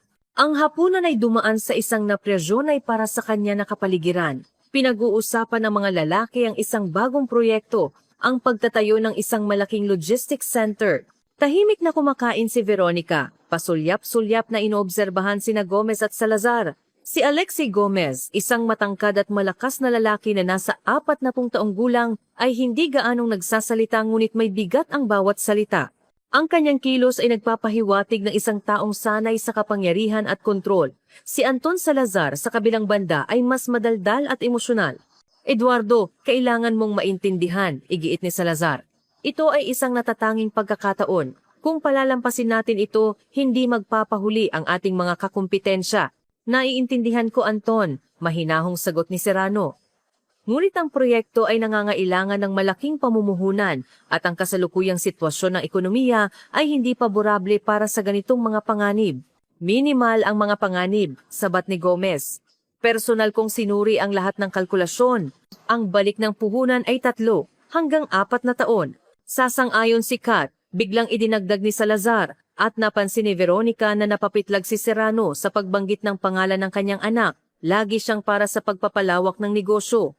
Huwag mo siyang banggitin, malamig na sagot ni Eduardo. Si Kat ay maingat sa mga usaping pinansyal at alam niyo iyan. Nagkaroon ng hindi komportableng katahimikan. Ang ikatlong bisita na ipinakilala bilang si Victor Soto, isang investment consultant, ay umubo at sinubukang ibahin ang usapan. Nga pala, tungkol sa pananalapi. Narinig niyo na ba ang tungkol sa bagong batas sa buwis? Ang usapan ay lumipat sa isang mas neutral na paksa, ngunit napansin ni Veronica na si Gomez ay paminsan-minsan ay tumitingin nang may tensyon kay Serrano. Malinaw na napakahalaga para sa kanya na makuha ang pagsang-ayon sa proyektong ito. Pagkatapos ng hapunan, lumipat ang lahat sa sala para sa kape. Si Constantino, pagod sa mahabang gabi, ay nagpaalam na at nagpahinga. Hiniling kay Veronica na tulungan siyang umakyat. Babalik ako agad, bulong niya kay Eduardo, habang inaalalayan ng matanda. Matapos ihatid si Constantino sa kanyang silid at tiyakin na ininom niya ang kanyang panggabing gamot, hindi nagmadali si Veronica na bumalik sa sala. Sa halip dahan-dahan siyang bumaba sa hagdan at huminto sa bahagyang bukas na pinto, nakikinig sa usapan. Ang huling araw ay sa katapusan ng buwan, sabi ni Gomez. Kung hindi natin pipirmahan ang kontrata ngayon, mapupunta ang lupa sa ibang mamimili. Hindi ako maaring gumawa ng ganoong desisyon ng nagmamadali, sagot ni Serrano. Kailangan ko ng oras para pag-isipan ng lahat, kumonsulta sa mga abogado. Anong mga abogado pa? Inis na bulalas ni Salazar. Pasensya na Anton, pero pagkatapos ng nangyari sa mga kasosyo natin sa Austria, mas gusto kong mag-ingat. Kinabahan si Veronica. Anong nangyari sa mga kasosyo sa Austria? Maaari ba itong may kinalaman sa natuklasan ni Katarina? Isang beses lang iyon nangyari, sabat ni Gomez. Mula noon tinriple natin ang mga pagsusuri. Hindi na mauulit ang ganoon. Gayunpaman, matatag na sabi ni Serrano. Gusto kong suriin ang lahat ng mabuti. Bigyan niyo ako ng 1 linggo. 1 linggo? Sa boses ni Gomez ay may bahagyang inis. Eduardo, wala tayong 1 linggo. Kailangan nating magdesisyon ngayon. Kung gayon, ang sagot ko ay hindi, mahinahong sagot ni Serrano. Hindi ako mamumuhunan sa isang proyektong hindi ko pa napag-aaralan ng sapat. Nagkaroon ng mabigat na katahimikan. Pagkatapos ay narinig ang boses ni Soto, marahil may kompromiso. Eduardo, maaari kang magbigay ng paunang pagsang-ayon na may kondisyon na ang huling desisyon ay gagawin pagkatapos ng legal na pagsusuri. Papayagan itong ireserba ang lupa ngunit mag-iiwan sa iyo ng karapatang tumanggi kung may hindi ka magustuhan. Makatuwiran iyan, sang-ayon ni Serrano pagkatapos ng isang sandali. Sige, payag ako sa ganyang kasunduan. Ngunit walang paglilipat ng pera hanggang matapos ang lahat ng pagsusuri. Narinig ni Veronica na may ibinulong si Gomez kay Salazar, masyadong mahina para marinig niya. Pagkatapos ay mas malakas niyang sinabi, sang-ayon, ihahanda namin ang paunang kasunduan bukas. Nagpa siya si Veronica na sapat na ang kanyang narinig. Dahan-dahan siyang lumayo sa pinto at umakyat sa kanyang silid. Ayaw niyang bumalik sa sala. Masyadong malaki ang tsansa na maalala ni Gomez kung saan siya nakita. Sa kanyang silid, umupo siya sa kama at nag-isip. May hindi tama sa kwentong ito. Bakit ganoon na lang ang pagpipilit ng mga kasosyo sa proyektong ito? At bakit sila nagmamadali? Kung may natuklasan si Katarina ng mga panloloko, marahil ang proyektong ito ay bahagi ng kanilang plano. Ngunit anong plano? Upang bangkarotehin ang kumpanya? Upang agawin ang negosyo mula kay Serrano? At nasaan si Katarina mismo? Naalala ni Veronica ang sinabi ng empleyado ng klinika na kinuha si Elena ng isang tagapag-alaga 8 buwan na ang nakalipas. Kung si Gomez ang tagapag-alaga na iyon, saan niya maaaring dinala si Katarina? Hindi sa ibang klinika. Masyadong maraming papeles. Masyadong malaki ang panganib. Malamang sa isang liblib na lugar kung saan siya binabantayan. O baka wala na siya sa mundong ito. Bigla naaalala ni Veronica ang isang bagay. Sa hapunan, nabanggit ni Gomez ang tungkol sa kanyang bahay bakasyunan, isang liblib na lugar para magpahinga. Marahil nandoon si Katarina. Ngunit paano ito masisiguro? Kailangan niya ng plano, mga kakampi. At ang pinakamahalaga, kailangan niyang kumilos ng mabilis bago maghinala ang mga kasosyo. Nagpa siya si Veronica na kakausapin niya si Eduardo bukas. Sa kabila ng panganib, dapat niyang malaman ang katotohanan tungkol sa kanyang anak. At magkasama, makakahanap sila ng paraan para iligtas si Katarina at ibunyag ang sabuatan. Sa pag-iisip na iyon, sa wakas ay humiga siya para matulog, kahit na hindi agad dumating ang antok. Masyadong maraming tanong ang walang sagot. Masyadong malaki ang panganib.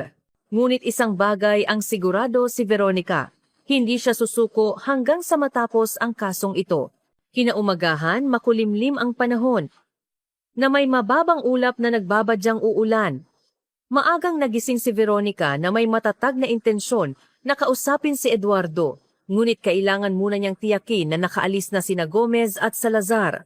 Pagbaba niya para sa almusal, nalaman niya mula kay Manang Elvira na umalis na ang mga bisita kagabi at si Eduardo ay nasa kanyang silid nagtatrabaho. Pinapasabi po niya na bababa siya mamaya, sabi ng kasambahay.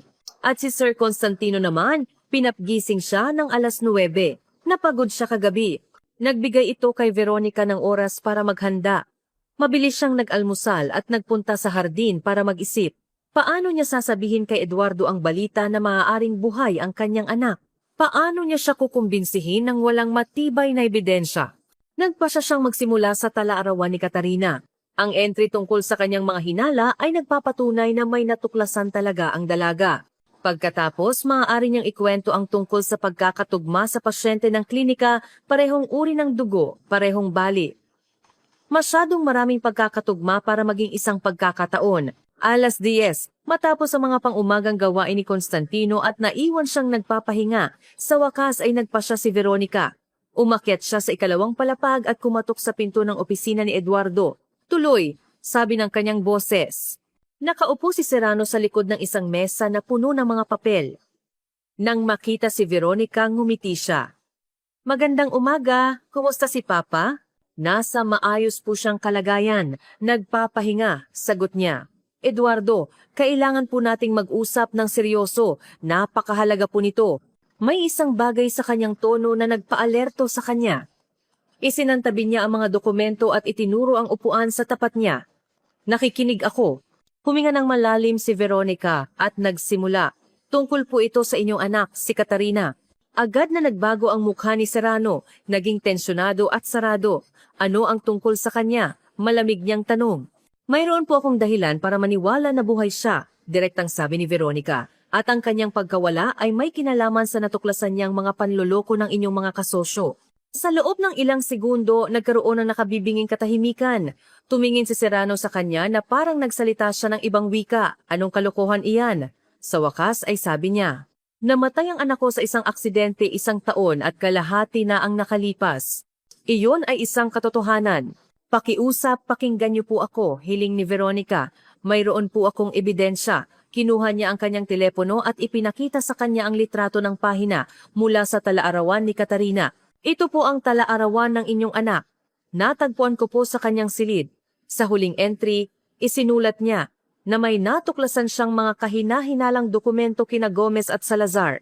Kinuha ni Serrano ang telepono at sinuri ang litrato. Bahagyang nanginginig ang kanyang mga kamay. Ito nga ang sulat kamay ni Kat. Dahan-dahan niyang sabi, pero hindi ito nagpapatunay ng anuman.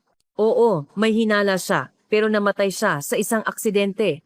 Marahil hindi po iyon aksidente. Marahil may kinalaman sina Gomez at Salazar sa kanyang pagkamatay. Ngunit ang katotohanan ay nananatili. Patay na siya. Hindi po, matatag na sabi ni Veronica. 1 taon na ang nakalipas, nagtrabaho po ako sa isang psychiatric clinic, ang Clarity. May isang pasyente doon na kamukhang-kamukha ni Katarina. Dinala siya ng isang lalaki na nagpakilalang tiyuhin niya. Siya po si Alexei Gomez, nakilala ko siya kagabi. Ang pangalan ng pasyente ay Elena Cruz. Mayroon siyang diagnosis na PTSD at partial amnesia. Tumingin si Serrano sa kanya ng may pagdududa. Maaaring isa lang itong pagkakataon. Mayroon po siyang type O negative na dugo, tulad ni Katarina, at may bakas ng bali sa kanang pulso, kapareho ng sa inyong anak. Ang tsansa ng ganoong pagkakataon ay halos 0. Namutla si Serrano. Tumayo siya at lumapit sa bintana. Nakatingin sa hardin nang walang nakikita. Kung totoo ang sinasabi mo, nanginginig ang kanyang boses. Kung buhay si Kat, nasaan siya ngayon? 8 buwan na ang nakalipas, kinuha siya mula sa klinika, sagot ni Veronica. Marahil nasa poder siya ni Gomez sa kanyang bahay bakasyunan. Nabanggit niya iyon kagabi. Biglang lumingon si Serrano sa kanya. Bakit? Bakit nila siya ikukulong sa loob ng 1 taon at kalahati? Anong gusto nilang makamit? Sa tingin ko po, tungkol ito sa kumpanya, mungkahi ni Veronica. May nalaman si Katarina tungkol sa kanilang mga plano, marahil tungkol sa mga panluloko sa pera ng kumpanya. Natakot sila na sasabihin niya sa inyo at sisirain ang kanilang mga plano. Kaya itinanghal nila ang kanyang pagkamatay at itinago siya. At sino ang namatay sa sasakyang iyon? Hindi pa rin makapaniwala si Serrano. Hindi ko po alam, tapat na sagot ni Veronica. Marahil nakahanap sila ng isang taong kamukha niya. Ang katawan ay lubhang nasunog at ang pagkakakilanlan ay ginawa lamang sa pamamagitan ng dental records at mga personal na gamit. Maaaring pekein ang mga iyon, lalo na kung mayroon kang mga koneksyon. Dahan-dahang bumalik si Serrano sa kanyang mesa at umupo na tila biglang tumanda ng 10 taon. Dapat ko sanang nalaman. Mahina niyang sabi, may mga senyales. Sinabi ni Kat ang tungkol sa kanyang mga hinala, tapos ang kakaibang aksidente na iyon. At sa lahat ng panahong lumipas, sina Gomez at Salazar ay kumilos ng iba, mas agresibo, mas tiwala, na para bang alam nilang hindi ko sila lalabanan nang walang suporta ng aking anak. Ano po ang gagawin ninyo? Tanong ni Veronica. Tumingin si Serrano sa kanya, at ang sakit at kawalan ng pag-asa sa kanyang mga mata ay napalitan ng determinasyon. Hahanapin ko ang aking anak. At pagbabayarin ko ang mga hayop na iyon sa lahat ng kanilang ginawa. Huwag po tayong padalos-dalos, babala ni Veronica. Kung malaman nilang may hinala na kayo, maaaring saktan nila si Katarina o ilipat siya sa ibang lugar. Tama ka, sang-ayon ni Serrano pagkatapos ng isang sandali. Kailangan nating mag-ingat. Una, alamin natin kung nasaan eksakto ang bahay bakasyonan ni Gomez. Pinindot niya ang isang buton sa kanyang telepono. Victor, pumasok ka. Pagkaraan ng 1 minuto, pumasok ang katulong. Victor, natatandaan mo ba ang bahay bakasyonan ni Alexei Gomez? Yung pinuntahan natin para sa isang barbecue 2 taon na ang nakalipas? Siyempre po, isang cottage sa tabi ng lawa, mga 40 kilometro mula sa lungsod sa Hilagang Highway. Natatandaan mo ba ang eksaktong address? Hindi po eksakto, pero maipapakita ko po sa mapa. At dapat mayroon pa akong mga coordinates sa aking GPS. Ako po ang nagmaneho para sa inyo noon. Mahusay, tumango si Serrano. Hanapin mo ang mga datos na iyon at dalhin sa akin. at ihanda mo ang sasakyan para sa pag-alis sa loob ng 1 oras. Hindi ang company car, kundi ang personal kong SUV. At walang sinuman ang dapat makaalam ng ating mga plano. Naiintindihan ko po, sabi ni Victor at lumabas. Tumingin si Serrano kay Veronica, sasama ka sa akin. Kung nandoon nga si Kat at nasa kalagayan siya na sinabi mo, maaaring kailanganin niya ng tulong medikal. Siyempre po, sang-ayon ni Veronica, ngunit ano po ang sasabihin natin sa inyong ama? Ang katotohanan, matatag na sagot ni Eduardo, o kahit bahagi nito, na mayroon tayong pag-asa na buhay si Kat at pupunta tayo para suriin ito. Mas matatag si Papa kaysa sa inaakala natin. Kakayanin niya ito. Pagkaraan ng 1 oras, handa na ang lahat. Si Constantino maputla ngunit determinado ay lumabas para ihatid sila. Hanapin niyo ang aking apo, sabi niya. Niyakap ang kanyang anak at ihatid niyo siya pauwi. Pangako Papa, sabi ni Eduardo. At mag-ingat ka. Babalik kami agad at magiging maayos ang lahat. Ang biyahe papunta sa bahay bakasyonan ni Gomez ay tumagal ng mahigit 1 oras. Tahimik sila, bawat isa ay abala sa kanilang mga iniisip. Nag-aalala si Veronica, paano kung nagkakamali siya? Paano kung hindi talaga si Katarina iyon? Paano tatanggapin ni Eduardo ang isa pang pagkabigo? Ngunit sinasabi ng kanyang kalooban na nasa tamang landas siya. Masyadong maraming pagkakatugma, masyadong maraming kakaibang bagay. Buhay si Katarina at kailangan niya ng tulong. Sa wakas, inanunsyo ng GPS na nakarating na sila. Sa harap nila ay isang mataas na bakod na may tarangkahan at sa likod nito ay isang malaking bahay na kahoy sa estilong Scandinavian. Mukhang walang tao, ngunit may isang CCTV camera sa tarangkahan. Paano tayo makakapasok? Tanong ni Veronica. Kinuha ni Serrano mula sa glove compartment ang isang maliit na aparato, isang universal na remote control para sa mga tarangkahan. Si Gomez mismo ang nagbigay nito sa akin 2 taon na ang nakalipas. Sabi niya, para makadalawa ko anumang oras. Mapait siyang ngumiti. Malamang hindi niya inakala na gagamitin ko ito sa ganitong pagkakataon. Pinindot niya ang isang buton at dahan-dahang bumukas ang tarangkahan. Ipinasok ni Serrano ang sasakyan at huminto sa lilim ng mga puno.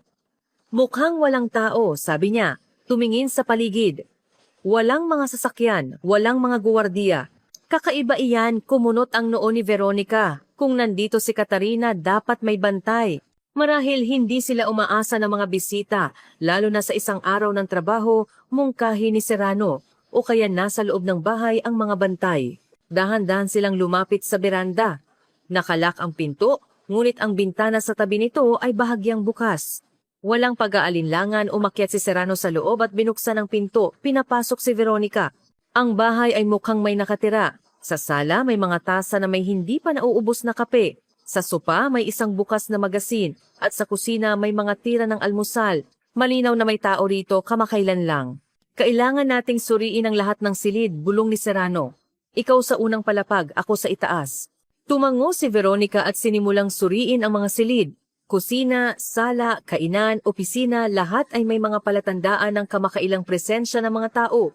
Ngunit walang bakas ni Katarina o ng sinumang maaaring maging kanyang bantay. Bigla, narinig niya ang isang pigil na sigaw mula sa itaas. Kinabahan siya. Natagpuan ba ni Eduardo ang kanyang anak o nakatagpo siya ng bantay? Nagmamadaling tumakbo si Veronica paakyat sa hagdan. Sa isang silid sa dulo, nabukas ang pinto. Nakita niya si Serrano. Nakatayo siyang hindi gumagalaw, nakatingin sa isang bagay sa dingding. Paglapit niya, nakita ni Veronica na ito ay isang mapa ng lungsod na may mga markadong punto. Sa tabi nito ay may mga litrato kung saan nakunan si Eduardo sa iba't ibang lugar. Lumalabas sa opisina, sumasakay sa kotse, nanananghalian sa isang restaurant. Sa ilang mga litrato kasama niya si Veronica. Sinusubaybayan nila tayo, mahinang sabi ni Serrano. Sa lahat ng panahong ito, pinagmasdan ni Veronica ang mga litrato ng may takot. Ang ilan ay kinuha kamakailan lang. Heto siya lumalabas sa hardin ng mansyon. Heto sila ni Eduardo, nag-uusap malapit sa fountain. Kailangan nating umalis dito, matatag niyang sabi. Kung sinusubaybayan nila tayo, maaaring nakita nilang dumating tayo dito. Sandali, itinuro ni Serrano ang kabilang dingding. Tingnan mo ito. May isa pang mapa doon. Sa pagkakataong ito ay ng isang probinsya. Isang maliit na punto sa kagubatan, mga 20 kilometro mula sa kanilang kasalukuyang lokasyon, ay minarkahan ng pulang marker. Sa tabi nito ay may isang litrato ng isang maliit na bahay pangangaso. Sa tingin mo, nandoon siya? Tanong ni Veronica. Posible, tumango si Serrano. Iyon ang lumang bahay pangangaso ni Gomez. Ipinakita niya ito sa akin minsan, mga 5 taon na ang nakalipas. Sabi niya, ginagamit niya itong lungga para mapag-isa. Liblib, mahirap puntahan, malayo sa mga kalsada. Perpektong lugar para itago ang isang bihag. Sang-ayon ako, sabi ni Veronica. Ngunit paano tayo makakarating doon? Ayon sa mapa, walang daan. May isang daanan sa gubat na maaring daanan ng isang SUV, sagot ni Serrano. Iyon ang dahilan kung bakit dinala ko ang SUV. Parang may kutob ako. Mabilis nilang kinunan ng litrato ang mapa at nagmamadaling umalis. Nasa sasakyan na sila palabas ng tarangkahan. Nang mapansin ni Veronica ang isang alikabok sa malayo. May paparating? Bilis, kinakabahang sabi niya. Mukhang may bisita tayo. Pinatakbo ni Serrano ang sasakyan. Pagkaraan ng ilang kilometro, lumiko siya sa isang makitid na daan sa gubat. Ito ang shortcut at maililigaw natin sila kung sinusundan nga nila tayo, paliwanag niya. Kumapit ka, magiging maalog ito. Talagang tumatalo ng sasakyan sa bawat lubak. Mahigpit na kumapit si Veronica. Pagkaraan ng kalahating oras ng pagmamaneho sa gubat, ang daan ay naging isang landas na lamang. Hanggang dito na lang lalakarin na natin, sabi ni Serrano. Ihininto ang sasakyan. Ayon sa mapa, mga 3 kilometro pa. Kinuha niya mula sa likuran ang isang maliit na backpack, inilagay ang isang bote ng tubig, isang first aid kit at isang largabista. Kinuha rin ni Veronica ang kanyang medikal na bag. Naglakad sila papasok sa gubat, sinusubukang gumalaw ng tahimik hanggat maaari. Pagsapit ng dilim, sa wakas ay natanaw nila ang isang maliit na parang at doon isang bahay pangangaso na kahoy, eksakto tulad ng nasa litrato. Sinenyasan ni Serrano si Veronica na huminto at kinuha ang largabista. May nakikita akong usok mula sa tsimenya, bulong niya. Tiyak na may tao roon at may isang SUV na nakaparada sa labas. Kinakabahang tiningnan ni Veronica ang bahay. Natagpuan na ba nila si Katarina? At kung oo, paano nila siya ililigtas? 2 lang sila laban sa mga armadong bantay. Kailangan nating lumapit at sumilip sa bintana, nagpasya siya. Alamin kung ilan sila at kung nasaan si Katarina. Masyadong mapanganib, umiling si Serrano. Bukas na espasyo sa paligid ng bahay. Makikita tayo agad. Kung gayon, hintayin nating magdilim, mungkahi ni Veronica. Umatras sila sa gubat at naghintay. Pinagmamasdan ng bahay mula sa malayo. Nang sa wakas ay dumilim, sumindi ang mga ilaw sa mga bintana. Ngayon, maaari na tayong lumapit, bulong ni Serrano. Mag-ingat ka. Dahan-dahan silang lumapit na nanatili sa lilim ng mga puno. Pagdating sa bintana, maingat na sumilip si Serrano sa loob at agad na umatras. Namumutla. Anong nandoon? Nag-aalalang tanong ni Veronica. Sikat, paus niyang sagot. Nandoon siya, nakaupo sa mesa. May isang lalaki kasama niya, mukhang bantay. At may isa pa sa kabilang silid, hindi ko makita ng maayos. Bumilis ang tibok ng puso ni Veronica. Tama siya, buhay si Katarina. Patingin hiling niya. Sumilip si Veronica sa bintana. Sa isang simpleng silid, nakaupo nga ang isang dalaga, payat, maputla, na may walang buhay na tingin. Ngunit kahit sa kanyang pagod na kalagayan, nakilala ni Veronica sa kanya ang pasyenteng si Elena mula sa klinika na si Katarina Serrano. Sa tabi niya ay isang malakas na lalaki na may mabagsik na mukha, isang bodyguard. Sa kabilang silid, na bahagyang bukas ang pinto, may isang taong naglalakad-lakad. Anong gagawin natin? Bulong ni Veronica. 2 lang tayo. At tiyak na may armas sila. Kinuyong ni Serrano ang kanyang mga kamao. Hindi ako aalis dito. Nang wala ang aking anak. Sandali, pigil ni Veronica. Kailangan nating mag-isip. May ideya ako. Binuksan niya ang kanyang medikal na bag at kinuha ang ilang ampoules. Ito ay isang malakas na pampatulog. Kung ihahalo sa pagkain o inumin, mawawala ng malay ang isang tao sa loob ng 15 minuto. Kailangan ko lang makapasok sa bahay. Masyadong mapanganib, umiling si Serrano. Wala tayong pagpipilian, matatag na sabi ni Veronica. Isa akong nurse. Alam ko ang aking ginagawa. At saka, hindi nila ako kilala, di tulad mo. Nag-isip sila ng plano. Kakatok si Veronica, magpapakilalang isang naliligaw na turista at hihingi ng tulong.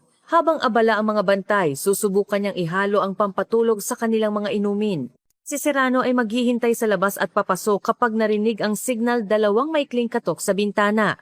Kung hindi ako magbibigay ng signal sa loob ng kalahating oras, tumawag ka ng pulis, sabi ni Veronica. Iniabot ang kanyang telepono at huwag kang susubok na pumasok mag-isa. Sumang-ayon si Serrano. Ginulo ni Veronica ang kanyang buhok, pinahira ng lupa ang kanyang mukha at pinunit ang manggas ng kanyang blusa. Huminga siya ng malalim at naglakad patungo sa bahay. Kumatok siya ng may determinasyon. Tumahimik ang lahat sa loob, pagkatapos ay narinig ang mabibigat na yabag. Bumukas ang pinto. Ang bantay. Sino ka? Paano ka nakarating dito? Magaspang niyang tanong. Tulungan niyo po ako. Nanginginig na sabi ni Veronica. Naligaw po ako sa gubat. Nagpiknik po kami at nahiwalay ako. Ilang oras na po akong naglalakad. Humakbang siya at kunwaring natumba. Agad siyang sinapo ng bantay. Sinamantala ni Veronica ang pagkakataon na tumingin sa kanyang mga mata. Pwede po bang pumasok kahit sandali lang para makapagpahinga at tawagan ang mga kaibigan ko? Nag-alinlangan ang bantay. Mula sa loob, narinig ang isang boses. Sino iyan, Stepan? Isang babae. Sabi niya, naligaw siya. Papasukin mo siya, sabi ng boses. Pumasok si Veronica. Sa silid nakaupo pa rin si Katarina, ngunit ngayon, ang kanyang tingin ay nakatuon kay Veronica. May kumislap sa kanyang mga mata pag-asa, ngunit agad siyang yumuko. Mula sa kabilang silid ay lumabas ang isang lalaki na nasa katanghalang gulang. Naligaw ka ha? Paano ka napadpad dito?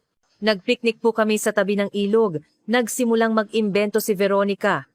Umalis po ako para kumuha ng mga prutas at hindi ko namalayan kung gaano na ako kalayo. At nasaan ang telepono mo? Tanong ng lalaki.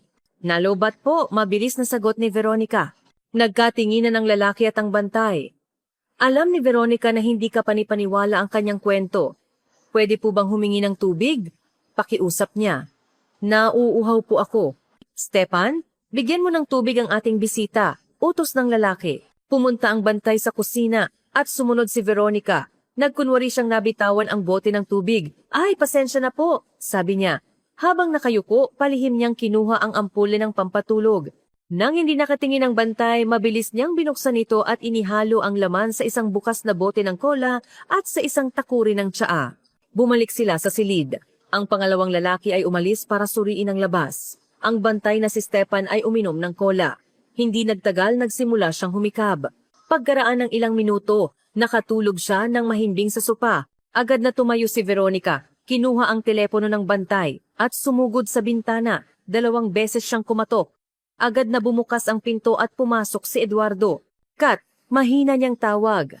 Dahan-dahang tumayo si Katarina. Papa, ikaw? Nagmamadaling niyakap ni Serrano ang kanyang anak. Akala ko hindi na kita makikita muli. Bulong ni Katarina. Sabi nila, patay ka na. Ayos na anak, sabi ni Serrano. Nahanap na kita. Hindi na kita pakakawalan. Kailangan na nating umalis, sabi ni Veronica. Maaaring bumalik ang isa pa. Sinira ko na ang mga gulong ng kotse nila, sagot ni Eduardo.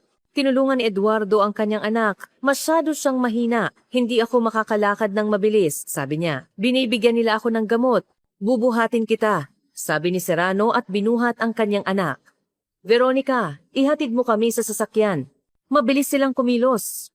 Biglang, sa kanilang likuran, narinig ang isang sigaw. Hinto! Ang pangalawang bantay. Takbo! Sigaw ni Veronica. Pipigilan ko siya. Humarap siya at sumugod sa humahabol. Nagulat ang lalaki.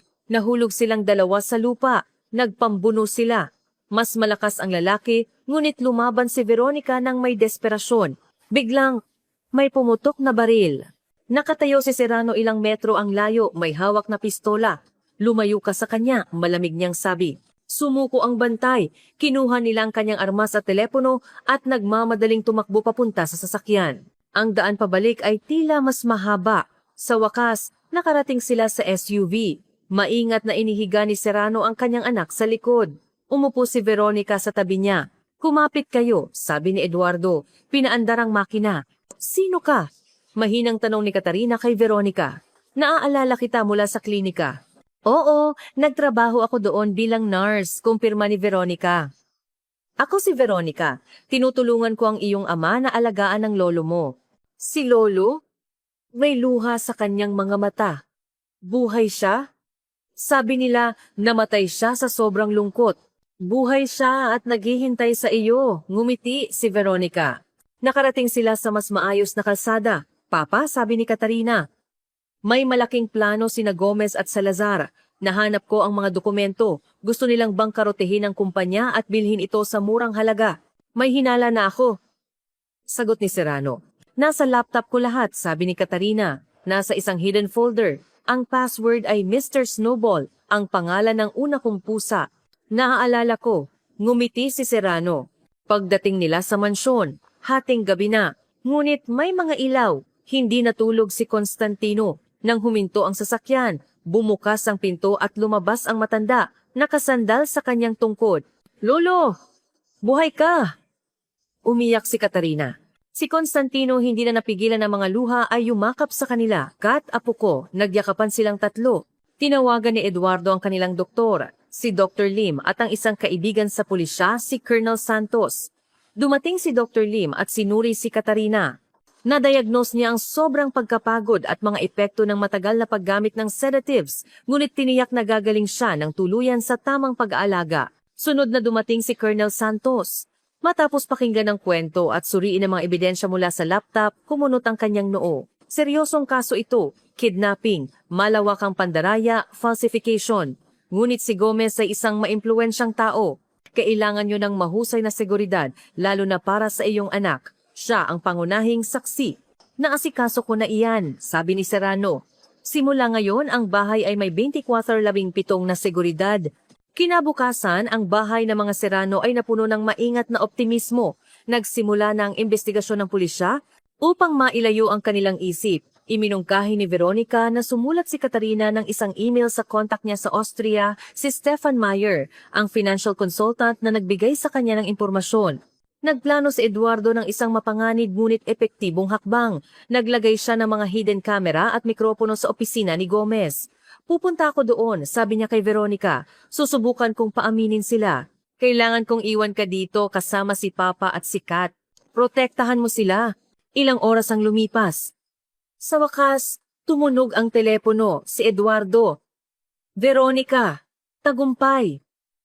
Masaya niyang sabi. Umamin sila. Lahat ay nakunan ng kamera at mikropono. Nandito na si Santos, inaaresto na sila. Pauwi na ako. Nang gabing iyon, nagkaroon ng maliit na pagdiriwang sa bahay ng mga Serrano.